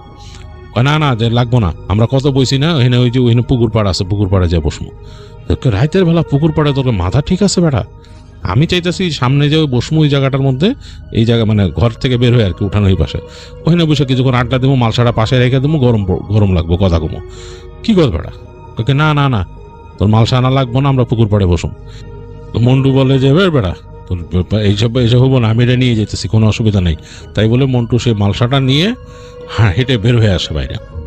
তো বের হয়ে এসে দেখে যে তার থেকে বেশ খানিকটা দূরে চলে গেছে তার বন্ধু হেঁটে অলরেডি। একটু সে অবাক হয় যে আনিস এত দ্রুত এখানে দাঁড়াইছিল, এখান থেকে এত দূর চলে গেল কেমন, কিভাবে সম্ভব? মানে কয়েক ফিট দূরে চলে গেছে। তো সে তারপরে এটা অস্বস্তি লাগার পরও দেখে যে তার বন্ধু ঠিক ওই ডিস্টেন্স থেকে চলতেছে। আর সে চিন্তা করতেছে আনিস আসার সাথে সাথে একটা গন্ধ চলে আসে তার ঘরে, গন্ধটা ছিল তার বিছানাও ছিল। আনিসের সাথে সাথে যে গন্ধটা, সে এখন এটা ফাইন্ড আউট করা শুরু করে একটা মানে মানে একটু ডিফারেন্ট টাইপ অফ একটা স্মেল, যেটা নাকি সে আলাদা করতে পারতেছিল, মানে সবকিছু থেকে মানে ডিফারেন্ট স্মেল। কিন্তু এটা কি সে বুঝতে পারতেছিল না। আজকে তার নাকে লাগলো, সে বুঝতে পারলো এটা কর্পূরের গন্ধ। আনিসের এই কি, ও কি ইউজ করে, ও কি কোনো আতর ইউজ করে এরকম, এই চিন্তা করতে করে সে যাচ্ছে বেশ খানিকটা দূরে। এবং আনিস যেখান দিয়ে গেছে চারিপাশ থেকে কিন্তু কুয়াশা আসতেছে ভেসে, কারণ গ্রামের বাড়িতে যেটা হয় যে ঢোকার রাস্তা থাকে আবার বেরোনোর রাস্তা থাকে বাড়িতে, এবং সেই দুই জায়গা দিয়ে কুয়াশা, মানে এক পাশ দিয়ে ঢুকতেছে কুয়াশা, এক পাশ দিয়ে বের হয়ে যাচ্ছে। আর উঠানের মধ্যে কুয়াশা কুণ্ডলি পাকাইতেছে। হাতের মধ্যে মালসাটা নেওয়াতে ভেতরে কয়লাগুলা জ্বলতেছে, এবং কয়লাগুলা যখন জ্বলে বাতাস লাগলে তখন মানে বেশ লাল হয়ে যায়, সেটার থেকে একটা আলো উঠতেছে, এবং তখন হিটটা বাড়ে এবং মাটির মালসাটা গরম হয়ে যায়। দুই পাশে ধরে রাখছে মন্টু, আর হেঁটে হেঁটে যাচ্ছে। তো দেখতেছে তার থেকে বেশ খানিকটা দূরে, এবং সে কিন্তু ভালো মতো তার বন্ধুকে দেখার মতো অবস্থায় নেই, ভালো মতো কিছু দেখা যাচ্ছে না বন্ধুকে, অবয়বটা বোঝা যাচ্ছে সামনে। তো সে যাচ্ছে হেঁটে হেঁটে, দেখলো যে বন্ধু ঠিকই বেরোইছে তাদের সেই যেখান থেকে কুয়াশাটা ঢুকতেছে ওখান দিয়ে, এবং মাটির রাস্তা, মানে তাদের বাসা থেকে বেরোলো মাটির রাস্তা বেশ খানিকটা উঁচু দুই পাশে, এবং ওই যে বললাম যে পাহাড়ের এক্সটেনশনের দিকে তাদের বাসা, এবং মানে পাহাড়ের এক্সটেনশনের এলাকায় বাড়িগুলো কি হয় সাধারণত দেখা যাচ্ছে মাঝখান দিয়ে মানে খালের মতো কাটা থাকে রাস্তা, দুই পাশে একটু উঁচু, সেটার মধ্যে গাছগাছালি থাকে, অনেক জায়গায় বাঁশ বাগান থাকে এরকম। তো সেরকমই রাস্তাটা আর কি, ওইটা দিয়ে সে পিছনে পিছনে যাচ্ছে এবং অন্ধকার। তো সে চিন্তা করতেছে যে আরে বেটা, আমি যে শীতকালে বেরোয় আসলাম ঘর থেকে, মন্টু চিন্তা করতেছে যে আমার সাথে কোনো টর্চ লাইট নাই, কিচ্ছু নাই, একটা সিগারেট লাইটার আর এই জিনিসটা, এই মালসাটা, এটা কি ঠিক হলো? এটা আলো তো ফেললাম না কোথাও, তো যে যতটুকু দেখতে পাচ্তেছি চাঁদের আলো আছে, চাঁদের আলো ওই মাটির রাস্তায় যা পড়তেছে, আর কুয়াশা ভেসে আসতেছে। তো সে এর মধ্যে আনিসরে বলে যে এই বেটা, তুই কত দূর যাস? আনিস করতে, আয় না, তোর পুকুর পাড়ে বসতে বলতেছি, পুকুর পাড়ে। পুকুর পাড়ে যাই কি করুম? আয় বেটা, আয় আয় আয়। তো যে হেঁটে হেঁটে দেখলো ঠিকই বাঁ পাশে হেঁটে যায় তাদের ওখানে একটা পুকুর আছে। সেই পুকুরের একটা সময় কিন্তু মন্টু সেখানে যে বসতো, মন্টু এবং আনিস যেখানে বসতো, আবার আরেক ফ্রেন্ড ছিল সেও আসতো, এবং ওখানে বসে তারা অনেক আড্ডাবাজি করতো, এই সেই খেলতো টেলতো, ওখানে বসে তারা তাস খেলতো। তো ওইখানে যে তারা দেখে যে ওই তাদের যে ঠিক বসার জায়গাটা ওইখানেই মনে হলো হেঁটে গিয়ে আনিস বসে পড়লো এক জায়গায়। সে বুঝতে পারতেছে আনিস এখানে চাঁদের আলোটা একটু ঘোলা হয়ে পড়ছে, সে বুঝতে পারতেছে আনিসের শরীরে হয়তো একটা শার্টের মতো পরা ফুলাতা এবং একটা মাফলারের মতো পেঁচানো আর একটা লুঙ্গির মতো পরা।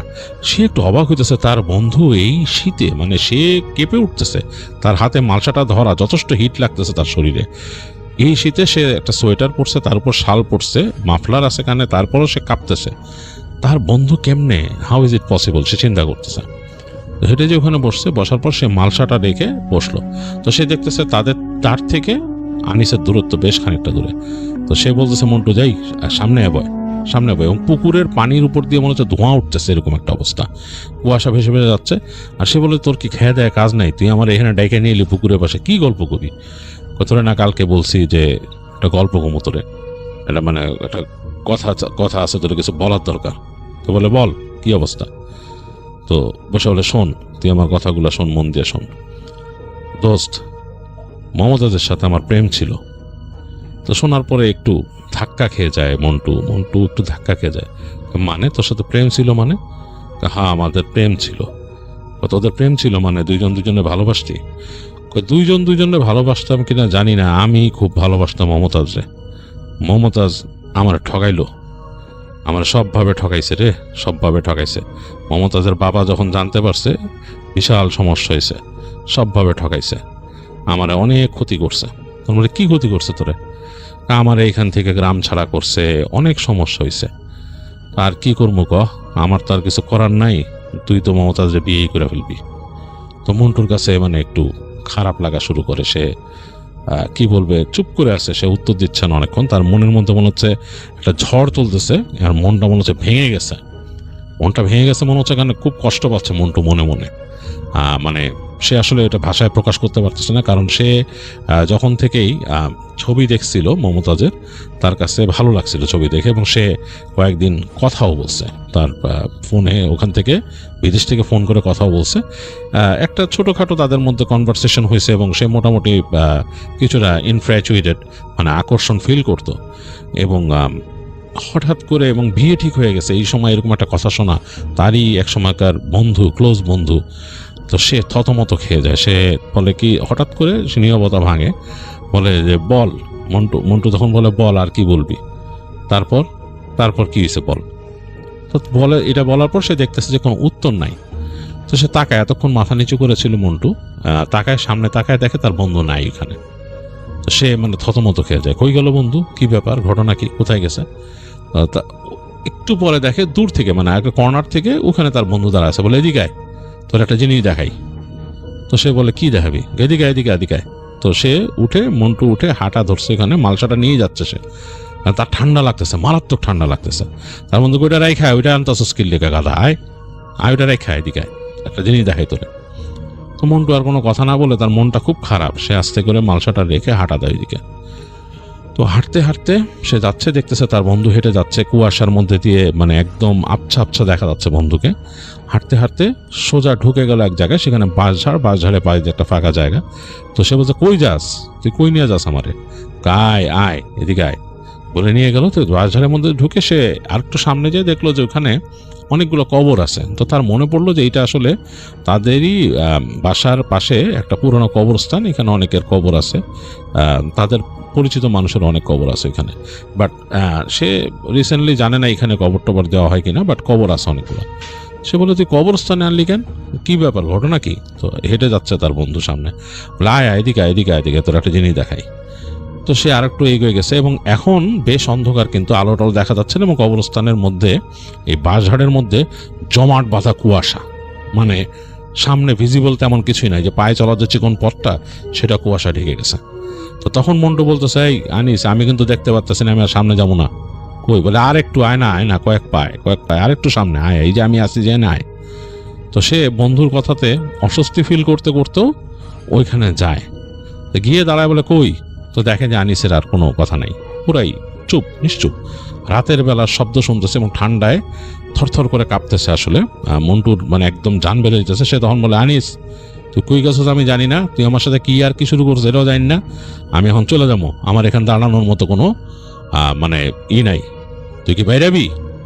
তখন সে শুনো ওই পাশ থেকে হঠাৎ করে তার বন্ধুর গলা, বাইরে এসি যখন বলে, তো সে দেখে যে একটা এরকম মানে কবরের মতো একটা উঁচু জায়গা, মানে মনে হচ্ছে পুরানো কোনো কবর আর কি, ওইটার ফাঁক দিয়ে কোনো একটা অবয়বের মতো মাথা তুলছে। কুয়াশায় ঢাকাতে খুব ভালো দেখা যাচ্ছে না, একটা মানুষের মতো আর কি, মাথার মতো এরকম উঠলো কবরের পিছন থেকে আর কি, ওই উঁচু ডিবিটার ভিতর থেকে বেরোলো, বের হয়ে মাথাটা তুলে বলে, বেরিয়েছি, শোন আমার কি হয়েছিল শুনবি না?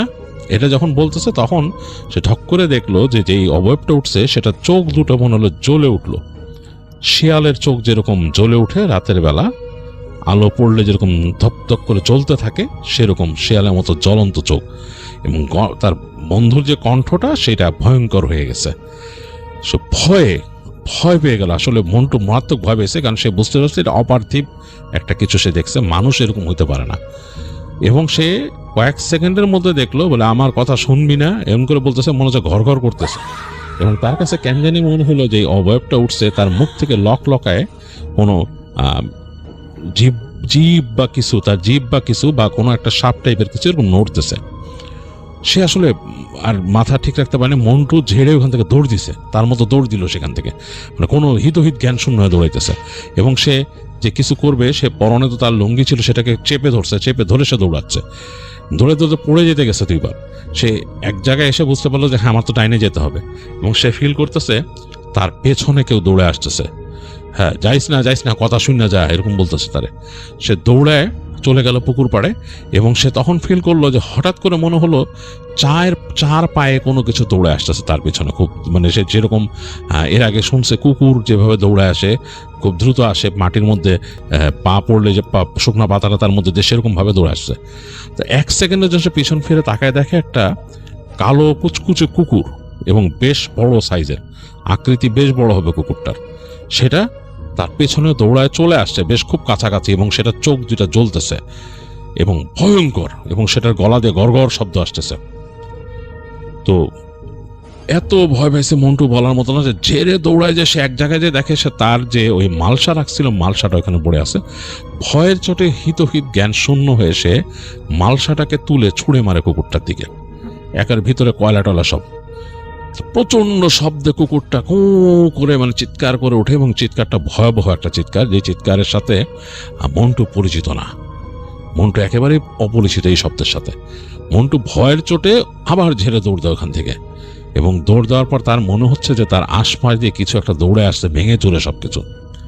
দৌড়াইতে সে একসময় তার বাড়ির কম্পাউন্ডে ঢুকে গেছে, এবং ঢুকে সে তার ঘরের দিকে আর যায় না, সে সরাসরি তার বাবা মার যে ঘর, যে তার পরিবারের ঘর, তার ভাই তাকে মূল ভিটার মধ্যে যে দরজার উপর দ্রাম করে আছড়ায় পড়ে জোরে জোরে নক, দরজা খোল, সে সেন্টু দরজা খোল বলতে থাকে। তো তখন ঘর থেকে হুড়মুড় করে দেখা যায় যে মানে তার বাবা বলে কি হয়েছে বলে, এই তার ভাই সুদ্ধা, সেন্টু সুদ্ধা দরজা খুলে তার ভাইয়ের হাতে একটা সরকি, মানে এরকম বড় বললাম আর কি, দেখে যে সে ঘরের মধ্যে হারিকেন জ্বালাইছিল তারা মনে হয়।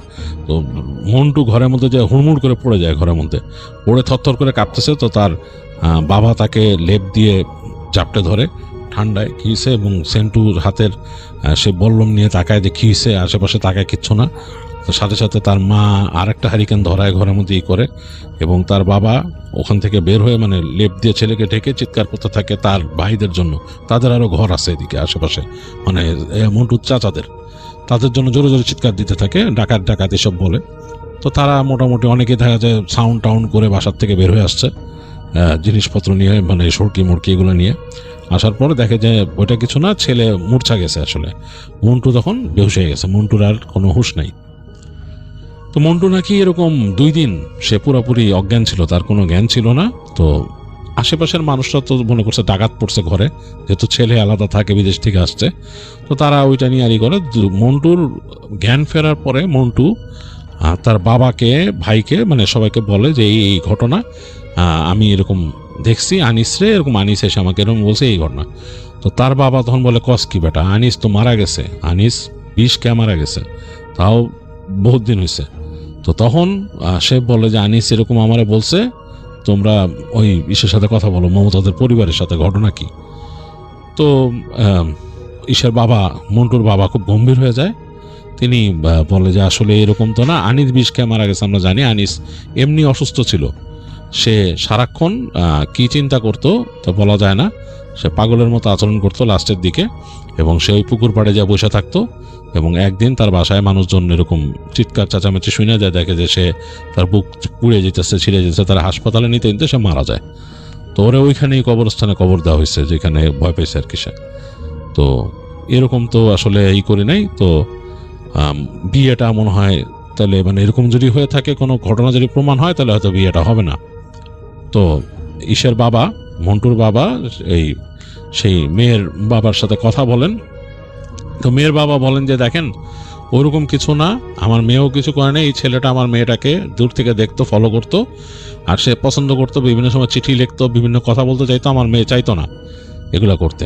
এবং এই ছেলে তখন অনেক রকম ডিস্টার্ব করা শুরু করে মেয়েকে, এবং এই ছেলে তো জিনে ধরা ছেলে, ওর উপর জিন আছে, ও অনেক রকম উল্টাপাল্টা করে। তো এইসব যখন হিসে, তখন ওই পরিবার আমাদের সাথেও মিলেও না যে আমি একটা সম্পর্ক করব তাদের সাথে।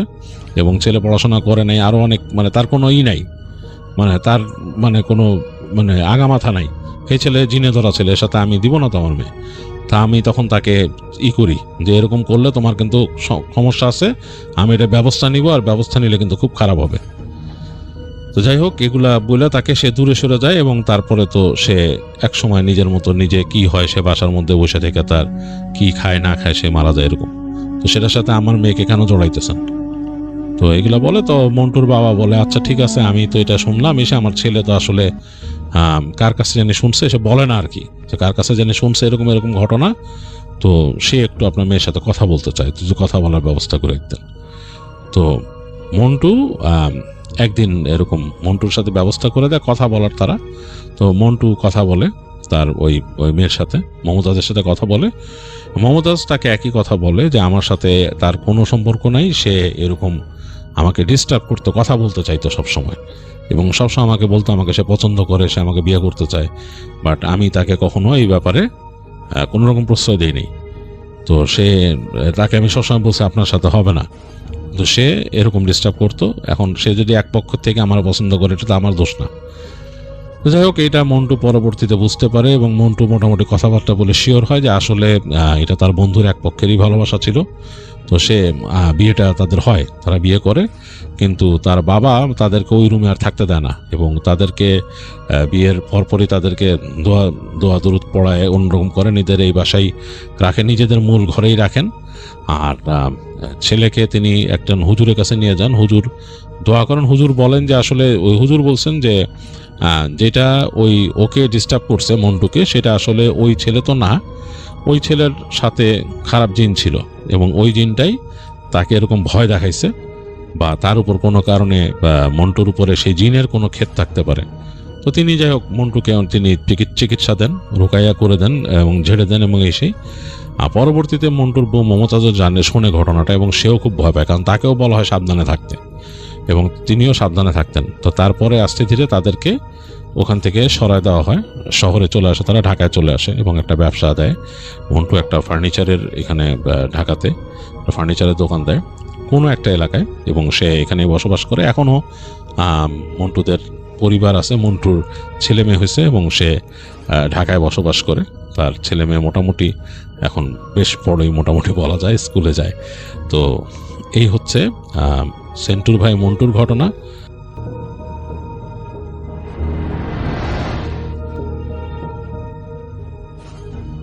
আমার নাম খন্দকার আকাশ, খিলগাঁও থেকে বলছি। ভাই, আজকে যে ঘটনাটি বলবো তা আমার সাথে ঘটে যাওয়া একটি কাহিনী। কাহিনী শুরু করার আগে আমি একটা কথা বলে নিতে চাই। আমার নিজের বাসা আর কি, আমার চাচা ফুপু সবাই একই বিল্ডিংয়ে থাকি।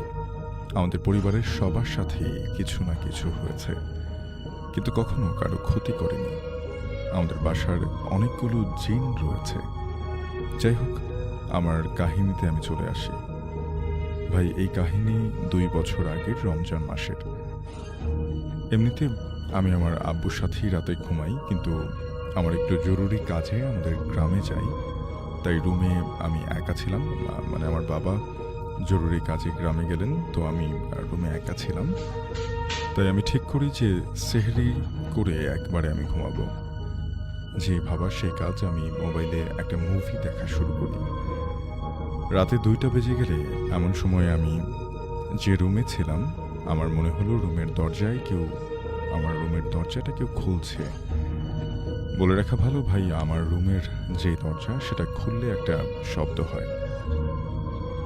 তাই আমার মনে হলো কেউ দরজার দিক থেকে আমার দিকে তাকিয়ে আছে, কিন্তু আলো জ্বালিয়ে দেখি যে না, সেখানে কেউ নেই। পরে আমি মনের ভুল মনে করে আবারও শুয়ে মুভি দেখছিলাম। কিছুক্ষণ পরে আমার আম্মুর মতো দেখতে দরজা খুলে সাথে সাথে আমার টয়লেটের দিকে যাচ্ছে। তখন আমি বলি যে আম্মু ঘুমাও নাই? তারপর আম্মুর মতো দেখতে সেই অবয়বটা বা যাই বলি সেটা টয়লেটে চলে গেল। আমি ভাবলাম হয়তো আমাকে মোবাইল চালাতে দেখে রেগে হয়তো কথা বলেনি, তাই তারপর আমি সেদিকে আর খেয়াল না করে আমি মুভি দেখতে থাকি। এর মধ্যে আমার আম্মুর মতো দেখতে সেই অবয়বটি টয়লেট থেকে বের হলো কিনা তার প্রতি আমার কোনো খেয়াল ছিল না। এরপর আমার একটু ওয়াশরুমে যাওয়ার প্রয়োজন হয়, তখন আমি দাঁড়িয়ে দেখি যে টয়লেটের লাইট জ্বালানো আছে, কিন্তু ভেতরে গিয়ে দেখলাম যে না, সেখানে কেউ নেই। আমি এতটা গুরুত্ব দিই না, আমি ভাবলাম যে আম্মু হয়তো লাইট অফ করতে ভুলে গেছে। পরে ভাই আমি টয়লেট থেকে বের হয়ে পানি খেতে নিলাম, তখন আমার মনে হলো যে আমার দিকে কেউ তাকিয়ে আছে। পরে আমি দরজার দিকে তাকিয়ে দেখি দরজাটা খোলা, আর কে যেন দাঁড়িয়ে আছে সেখানে। আমি ভাবলাম আম্মু হয়তো দাঁড়িয়ে দেখছে যে আমি আসলে কি করছি। তারপর ভাই আমি আমার পেছনে কিছু খাওয়ার শব্দ পাই। আমি পেছনে তাকিয়ে দেখি কালো বর্ণের অনেক ছোট কিছু একটা, সে কিছু একটা খাচ্ছে। আমার কাছে মনে হলো যে ইঁদুর হতে পারে এমন কিছু। আমি এটা দেখার জন্য সামনে আগাই যে আসলে জিনিসটা কি, ইঁদুর না অন্য কিছু। আমি সামনে এগোতেই দেখি যে সেখানে আর কেউ নেই, আর দরজাটা খোলার সেই শব্দটা পাই। অর্থাৎ তিনি যখন দেখলেন তার পেছনে ফিরে পানি খাওয়ার সময় যে কিছু একটা শব্দ হচ্ছে, তিনি সেখানে এগিয়ে দেখলেন যে না, সেখানে কিছু নেই। তখন তার উল্টো দিক থেকে, অর্থাৎ তার পেছন থেকে তিনি শব্দ পেলেন যে তার দরজাটা কেউ খুলছে। অর্থাৎ দরজা খোলার শব্দটা একটু আগে আবারও পেয়েছিলেন, এখন আবারও পেলেন। দরজা খোলার সেই শব্দটা হওয়ার পরে আমি দরজার দিকে তাকিয়ে দেখি যে না, দরজা তো বন্ধই আছে। তাও আমি মোবাইলের লাইট জ্বালিয়ে উঠে দেখতে চাই। সামনে গিয়ে দেখি দরজা স্বাভাবিকভাবেই বন্ধ আছে। তারপর পেছনে তাকিয়ে দেখি সেই কালো অবয়বটা সেখানে আর নেই। তারপর আমি আবার এসে শুয়ে পড়ি এবং কিছুক্ষণ পরে আবার দরজা খোলার শব্দ পাই। অর্থাৎ বারবার একই শব্দ হচ্ছিল। আমি তাকিয়ে সেই আগের মতোই দেখতে অবয়বটা দাঁড়িয়ে আছে, অর্থাৎ আমার মায়ের মতো দেখতে একটা অবয়ব দাঁড়িয়ে আছে। এবার আমি আস্তে আস্তে উঠে বলি যে কে? কোনো উত্তর পাই না। তারপর আমি যে পানির গ্লাসটায় পানি খেয়েছিলাম সেটা হঠাৎ করে পড়ে এই গ্লাসটা ভেঙে গেল। এরপর আমি তাকিয়ে দেখলাম যে না, সেখানে তো কেউ নেই।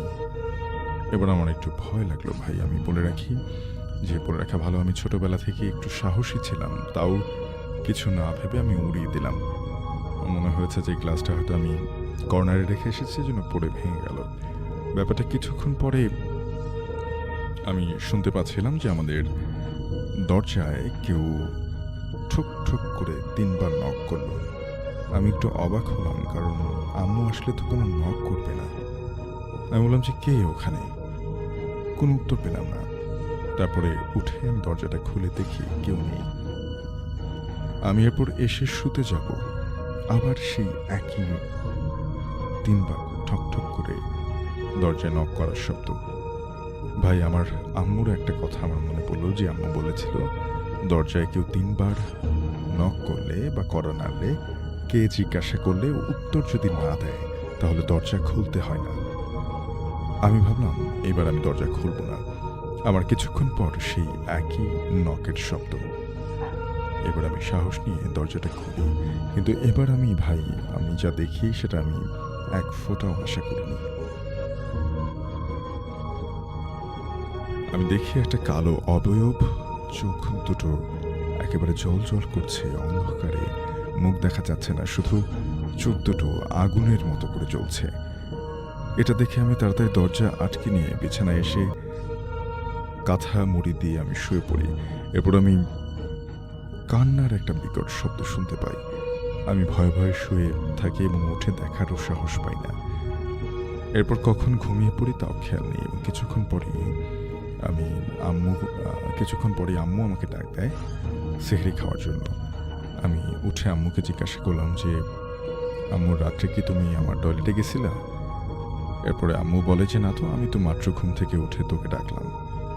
এটা শুনে ভাই আমার বিশ্বাস হচ্ছিল না, যে কারণ আমি নিজে সেই অবয়বের সাথে কথা বলছিলাম। অর্থাৎ সেই অবয়ব কোনো উত্তর না দিলেও তিনি কিন্তু বারবার বলছিলেন যে আম্মু কিছু লাগবে বা এরকম কোনো কথা বলছিল। কিন্তু সে ভাবছিল যে সে যেহেতু মোবাইল চালাচ্ছে, তার আম্মু হয়তো রেগে গিয়ে তার কোনো কথার উত্তর দিচ্ছে না। তবে আসলে সেখানে তার মা ছিল না। এটা কি হয়েছিল সেদিন আমি এখনো জানি না।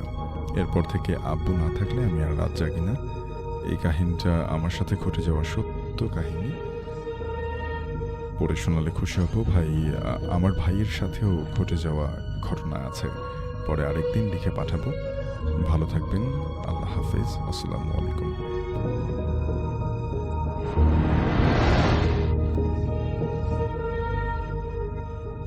আসসালামু আলাইকুম রাসেল ভাই, আশা করছি আপনি ভালো আছেন। আমি জানি আপনি সবসময় ভালোর দলেই থাকেন। তো রাসেল ভাই, আজকে আমার সংগ্রহে আরও একটি ঘটনা এসেছে। এই ঘটনাটি আমাকে পাঠিয়েছেন রাজশাহী থেকে চক্রবর্তী। তো চক্রবর্তী আমাকে যেভাবে ঘটনাটি লিখেছেন আমি ঠিক সেভাবেই পড়ছি। তো রাসেল ভাই, আমি প্রায়শই আপনাকে ঘটনা পাঠাই, কিন্তু বর্তমানে ব্যস্ততা থাকার কারণে আমি আপনাকে ঘটনা পাঠাতে পারছি না বা সময় সংকুলন হচ্ছে না। তো রাসেল ভাই, আর আমার বাড়ি যেহেতু রাজশাহীতে, তো আর আমি আমার চাকরি সূত্রে বর্তমানে আছি যশোরে। তো যশোর থেকে রাজশাহীতে আমার প্রায়শই যাওয়া আসা করতে হয়। তো রাসেল ভাই, আজকে আমি যে ঘটনাটি শেয়ার করতে যাচ্ছি, এই ঘটনাটি ট্রেনে চলা অবস্থায় আমার কাছে এসেছে, একজনের কাছ থেকে শুনেছি। তো অনেকদিন থেকে ঘটনা শেয়ার না করায় এবং সময় না পাওয়ায় হঠাৎ একটি ঘটনা পাওয়ার কারণে আমি এই ঘটনাটি শেয়ার করছি। তো চক্রবর্তী সাহেব আমাকে যেভাবে বলেছেন, তো চক্রবর্তী সাহেব বলছেন যে রাসেল ভাই, ট্রেনে যাতায়াতরত অবস্থায় আমার একজনের সাথে দেখা হয়। তো তার সাথে আমি কথা বলি। হঠাৎ করে তার সাথে কথার এক পর্যায়ে তিনি আমাকে বলেন তিনি একসময় ট্রেন চালক ছিলেন এবং তার সাথে একটি ঘটনা ঘটেছিল। তো তিনি আমাকে যেভাবে ঘটনা বলেছেন আমি ঠিক সেভাবেই ঘটনায় চলে যাচ্ছি। ট্রেন চালকের নাম শরীফুল। তো শরীফুল আমাকে যেভাবে ঘটনাটি বলেছেন, তখন সালটি ছিল 1994 সাল। সে সময়ে শরীফুল ট্রেনের চালক হিসেবে কর্মরত ছিলেন। একটি বিষয় বলে রাখি, ঘটনাটি যখন ঘটেছিল তখন মূলত শীতের রাত ছিল এবং শরীফুলের বাড়ি থেকে ট্রেনের প্ল্যাটফর্মের দূরত্ব ছিল 4 কিলোমিটারের মতো। তো শীতের সময় এবং শরীফুলের সেদিন ট্রেনের শিডিউল ছিল রাতে 1টায়। তো শরীফুল করেন কি, তার রাতের খাওয়া দাওয়া এবং যাবতীয় কাজ শেষ করে তিনি চিন্তা ভাবনা করেন যেহেতু তার ট্রেনটি 1টার সময় ছাড়বে, সেহেতু তিনি 12টার সময় যদি বের হন তাহলে 10 থেকে 20 মিনিট, সর্বোচ্চ 30 মিনিট লাগবে তার প্ল্যাটফর্মে পৌঁছাতে, এবং প্ল্যাটফর্মে পৌঁছানোর পরও তার হাতে কিছু সময় থাকবে। তো যেই ভাবা সেই কাজ, তিনি খাওয়া দাওয়া শেষ করেন এবং 12টার সময় তার সাইকেল নিয়ে এবং প্রয়োজনীয় জিনিসপত্র যেমন টর্চ লাইট এবং শীতের পোশাক এবং প্রয়োজনীয় কিছু নিয়ে সাইকেলের পিছনে বেঁধে রওনা দেন 12টার সময়। তো তার বাড়ি থেকে যেহেতু প্ল্যাটফর্মের দূরত্ব 4 কিলোমিটার বা স্টেশনের দূরত্ব 4 কিলোমিটার, সেহেতু তিনি আস্তে আস্তেই যাচ্ছিলেন। তো তিনি সর্বোচ্চ 1 থেকে 1.5 কিলোমিটার পথ পাড়ি দেন। ঠিক সে সময়ে একটি ঘটনা ঘটে। তো তিনি যে পথ দিয়ে যাচ্ছিলেন সে পথের মধ্যে একটি ডাস্টবিন ছিল। তো ডাস্টবিনের পাশ দিয়ে যাওয়ার সময় শরীফুলের হঠাৎ করেই সাইকেলটি পাংচার হয়ে যায় এবং পাংচার হওয়ার কারণে তিনি সাইকেল থেকে নেমে দেখতে থাকেন যে সাইকেলের কি হয়েছে, মানে হঠাৎ করে কিভাবে পাংচার হয়ে গেল। তো তিনি দেখেন তার সাইকেলের মধ্যে একটু পেরেক ঢুকে গিয়েছে।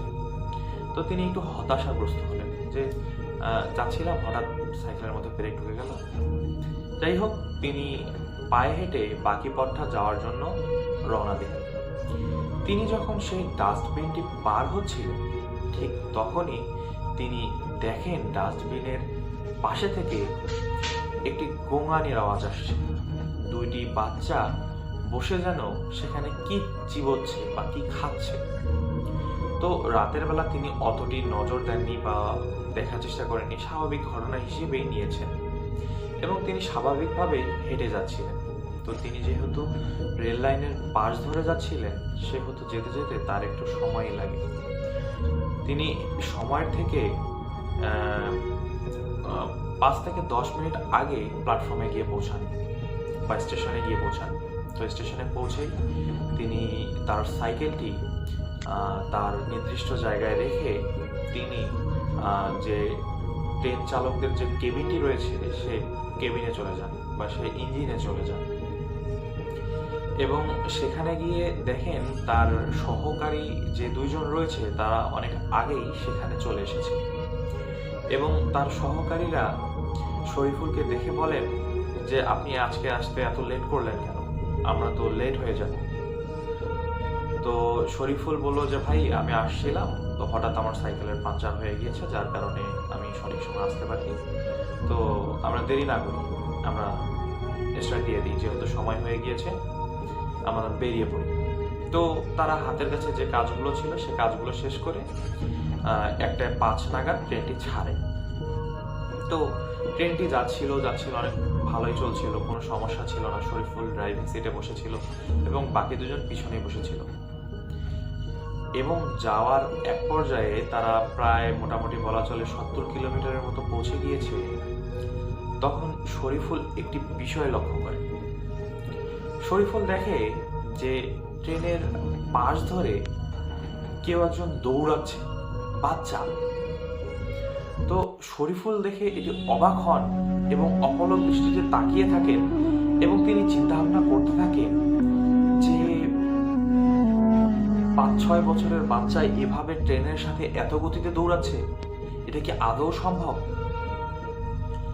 তিনি এটি ভাবতে ভাবতে কিছুক্ষণ পর আবার তাকিয়ে দেখেন বাচ্চাটি উধাও, সেখানে আর কোনো বাচ্চা নেই। তিনি এই বিষয়টিতে একটু আশ্চর্যই হলেন। পরবর্তীতে তিনি চিন্তা ভাবনা করলেন যে না, এটা হয়তো আমার চোখের ভুল। তো তিনি এই বিষয়গুলো তার যে সহকারী 2 জন ছিলেন তাদেরকে বলেন এবং তিনি যেতেই লাগলেন। তারপর আরো কিছু দূর যাওয়ার পর 10 থেকে 15 বা 20 কিলোমিটার যাওয়ার পর তিনি আরেকটি ঘটনার সম্মুখীন হলেন। তিনি দেখছেন যে 2-3 জন ছোট বাচ্চা ট্রেন লাইনের মধ্যে ঝাঁপ দিচ্ছে। তিনি এটি দেখে খুবই অবাক হন এবং তিনি এটি দেখার পর তিনি আরেকটি বিষয় লক্ষ্য করলেন যে সামন থেকে একজন লাল পতাকা নিয়ে তার ট্রেনের দিকে ট্রেনের গতির মতো করে দৌড়ে আসছে। তো এটি দেখে তিনি আরো বেশি অবাক হন এবং তিনি সজোরে ট্রেনের ব্রেকটি চেপে ধরেন এবং সে সময় তার সহকারীরা একটু ঘুমেতে ঝিমোচ্ছিল। তো তিনি এটি ট্রেনের ব্রেকটা চাপার কারণে তাদের ঘুম ভেঙে যায় এবং শরীফুল করেন কি, তিনি লাইট মেরে দেখার চেষ্টা করেন এবং তিনি নিচে নেমে দেখার চেষ্টা করেন। তো তিনি নিচে নেমে দেখার চেষ্টা করে তিনি করেন কি যে আরেকটি বিষয়, ট্রেনের ব্রেক চাপার পর ট্রেন তো কিছু দূর গিয়ে থামে। তো সে সময় তিনি লক্ষ্য করেন যে বাচ্চাগুলো ট্রেনের নিচে পড়ে গিয়েছে। তো তিনি এই বিষয়টি দেখার জন্য ট্রেনে ব্রেক চাপেন এবং নিচে নেমে গিয়ে তিনি পিছনে গিয়ে দেখার চেষ্টা করেন যে আসলে কোথাও কেউ পড়ে আছে কিনা। তো তার সহকারীরা শরীফুলের এই ধরনের কাণ্ড থেকে তারা একটু আশ্চর্যই হচ্ছেন, যে বলছেন যে তারা শরীফুল কি করছে। তো এটি দেখার জন্য তারা শরীফুলের সাথে কিছুক্ষণ পর নিচে নামেন। শরীফুল অনেক আগে গিয়েছেন। শরীফুল ট্রেনের পিছনে গিয়েছেন, পিছন পর্যন্ত গিয়ে দেখেন যে কেউ নেই। তো শরীফুল যখন আসছিল না, 5 থেকে 7 মিনিট হয়ে গেল, তখন তার সহকারীরা শরীফুলের পিছনে যাওয়া শুরু করলো, যে শরীফুল যে পাশে গেছে সে পাশে যাওয়া শুরু করলো। তারা গিয়ে ট্রেনের পিছনে গিয়ে দেখেন শরীফুল অজ্ঞানরত অবস্থায় সেখানে পড়েছিল। তো তার সহকারীরা এই বিষয়টি দেখে খুবই আশ্চর্য হলেন এবং শরীফুলকে নিয়ে তার ট্রেনের ইঞ্জিনে চলে আসলেন এবং তাকে শুইয়ে দিলেন এবং জিজ্ঞেস করলেন যে আপনি কি শুরু করছেন আসছেন থেকে দেখতেছি আপনি একটার পর একটা সমস্যা করতেছেন, এই ট্রেন চালু করছেন, ট্রেন হঠাৎ করে বন্ধ করলেন, আচ্ছা আপনার সমস্যাটা কি হয়েছে? তখন শরীফুল তার ঘটনাগুলো তাদেরকে খুলে বলে, কিন্তু তার সহকারী যে 2 জন ছিলেন তারা এই বিষয়টি হাসি তামাশা করা শুরু করে। তারা বলে যে আপনার হয়তো মাথা খারাপ হয়ে গিয়েছে, আপনার কি কোনো সমস্যা হচ্ছে বা এরকম কিছু, যে আপনি খুব স্ট্রেসে আছেন।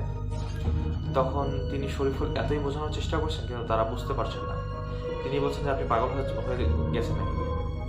যাই হোক, পরবর্তীতে তারা শরীফুলকে পিছনে বসিয়ে দেয়। ঘটনার এক পর্যায়ে তারা যেতে শুরু করে এবং ঠিক সেই সময়ে শরীফুল আবার একটি বিষয় লক্ষ্য করেন। কয়েকটি বাচ্চা ট্রেনের উপর দিয়ে লাফালাফি করা শুরু করল এবং এটি শরীফুল লক্ষ্য করেননি, এটি লক্ষ্য করেছেন তার যে সহকারী দুজন ছিল তারা। তো তারা লক্ষ্য করলো যে ট্রেনের ট্রেন চলছে, কিন্তু লাইনের দুই পাশ দিয়ে বাচ্চারা ঝাপাঝাপি করছে। তো এটি দেখে তারা অবাক হন এবং তাদের মধ্যে একজন লাইট মেরে দেখার চেষ্টা করেন কি হবে। তো তিনি লাইট মারার সাথে সাথেই তিনি একটা কিছুর সাথে বাড়ি খেয়ে পড়ে যাওয়ার মতো হয়ে যায়। কিন্তু ভাগ্য ভালো, তিনি এক হাত দিয়ে শক্ত একটি জিনিস ধরেছিলেন এবং তিনি পরে উঠে আসেন। তো পরবর্তীতে তিনি একটু ব্যথাই পান, যার কারণে তিনিও একটু বসে যান এবং অপরজনকে ট্রেন চালাতে দেন। তো অপরজন এই ঘটনাটি ঘটার পর তারা তিনজনই একটু ভয়ই পেয়ে যায়, কারণ পরের ঘটনাটি শরীফুল না দেখলেও ট্রেন যে দুজন চালাচ্ছেন তারা দুজন দেখেছেন। তো ঠিক এভাবেই ট্রেন তারা চালিয়ে যাচ্ছেন। ট্রেন চালাতে চালাতে অনেক দূর পথ তারা পাড়ি দিয়েছেন। কিছু দূর যাওয়ার পর তারা লক্ষ্য করলেন যে সামনে একটি পুল ক্রস করতে হবে। তো পুল ক্রস করতে আরো 2 থেকে 3 মিনিট লাগবে। সে সময় আরেকজন ড্রাইভার লক্ষ্য করলেন কি অনেকগুলো বাচ্চা এসে সেই ট্রেনের প্ল্যাটফর্মের উপর শুয়ে যাচ্ছে, তারা জীবন দিবে এরকম একটা অবস্থা। এই বিষয়টি দেখে অন্যজন ড্রাইভার খুব সজোরে তার ব্রেকটি চেপে ধরেন, ট্রেনের ব্রেকটি চেপে ধরেন। এবং একটি বিষয়, এই ব্রেকটি চাপার কারণে এবং তার সামনে একটি রেল লাইন কাটা ছিল, যার কারণে ট্রেনটি দুর্ঘটনায় পড়ে যান এবং দুর্ঘটনা পড়ার কারণে সেই ব্রিজ থেকে একটি কয়েকটি বগি খসে নিচে পড়ে যান এবং এই দুর্ঘটনার কারণে কয়েকজন আহত হন এবং 2-3 জন নিহতও হন। তো যাই হোক, পরবর্তীতে এই বিষয়টিতে যে তিনজন ড্রাইভার ছিলেন বা সহযোগী ছিলেন তারা খুবই ভয় পেয়ে যান এবং পরবর্তীতে এই বিষয়টির কারণে তারা নিচে নেমে লক্ষ্য করেন যে সেখানে কোনো বাচ্চা নেই, কেউ নেই। তো যাই হোক, পরবর্তীতে এই দুর্ঘটনাটির কারণে তাদের দুইজন আর কি সাসপেন্ড হন এবং শরীফুল চাকরিচ্যুত হন, যেহেতু তিনি প্রধান চালক ছিলেন। পরবর্তীতে এই ঘটনাটির পর শরীফুল অনেক ডিপ্রেশনে চলে যান, যার কারণে তিনি অনেক কবিরাজ, তান্ত্রিক বা বিভিন্ন জনের কাছে যান আর কি এই সমস্যাটা সমাধানের জন্য, কিন্তু সমস্যাটি সমাধান হয়নি। এখনও তিনি মাঝে মধ্যে রাতে ঘুমোলে তিনি সেই দিনের স্বপ্নগুলো এখনও তার মাথার মধ্যে মাঝে মধ্যে চাপা দেন। তিনি দেখেন বাচ্চাগুলো ঠিক তার স্বপ্নের মধ্যে ঠিক সেভাবেই দৌড়াচ্ছে এবং তিনি ঘুম থেকে চমকে ওঠেন। তো এই ঘটনাটি তার পিছু এখনও ছাড়েনি এবং তিনি চাকরিচ্যুত হন এবং পরে যে দুইজন ছিলেন তারা পরবর্তীতে আবার চাকরিতে যোগ দেন 2-3 বছর পর। তো রাসেল ভাই, এই ছিল আমার কালেক্ট করা একটি ঘটনা। আমার ঘটনাটি যদি আপনার ভালো লেগে থাকে তাহলে অবশ্যই আপনি শেয়ার করবেন। আমি আশা করব আপনি শেয়ার করবেন এবং আমার এই ঘটনাটি যদি ভালো হয়ে থাকে তাহলে অবশ্যই আমাকে জানাবেন। আমার কাছে আরও অনেক ঘটনা আছে যেগুলো আমি আমার সময় স্বল্পতার কারণে আপনাকে শেয়ার করতে পারছি না। আমি অবশ্যই সেই ঘটনাগুলো আপনাকে শেয়ার করব। তো রাসেল ভাই, আজকের ঘটনা আমি এখানেই শেষ করছি। আল্লাহ হাফেজ।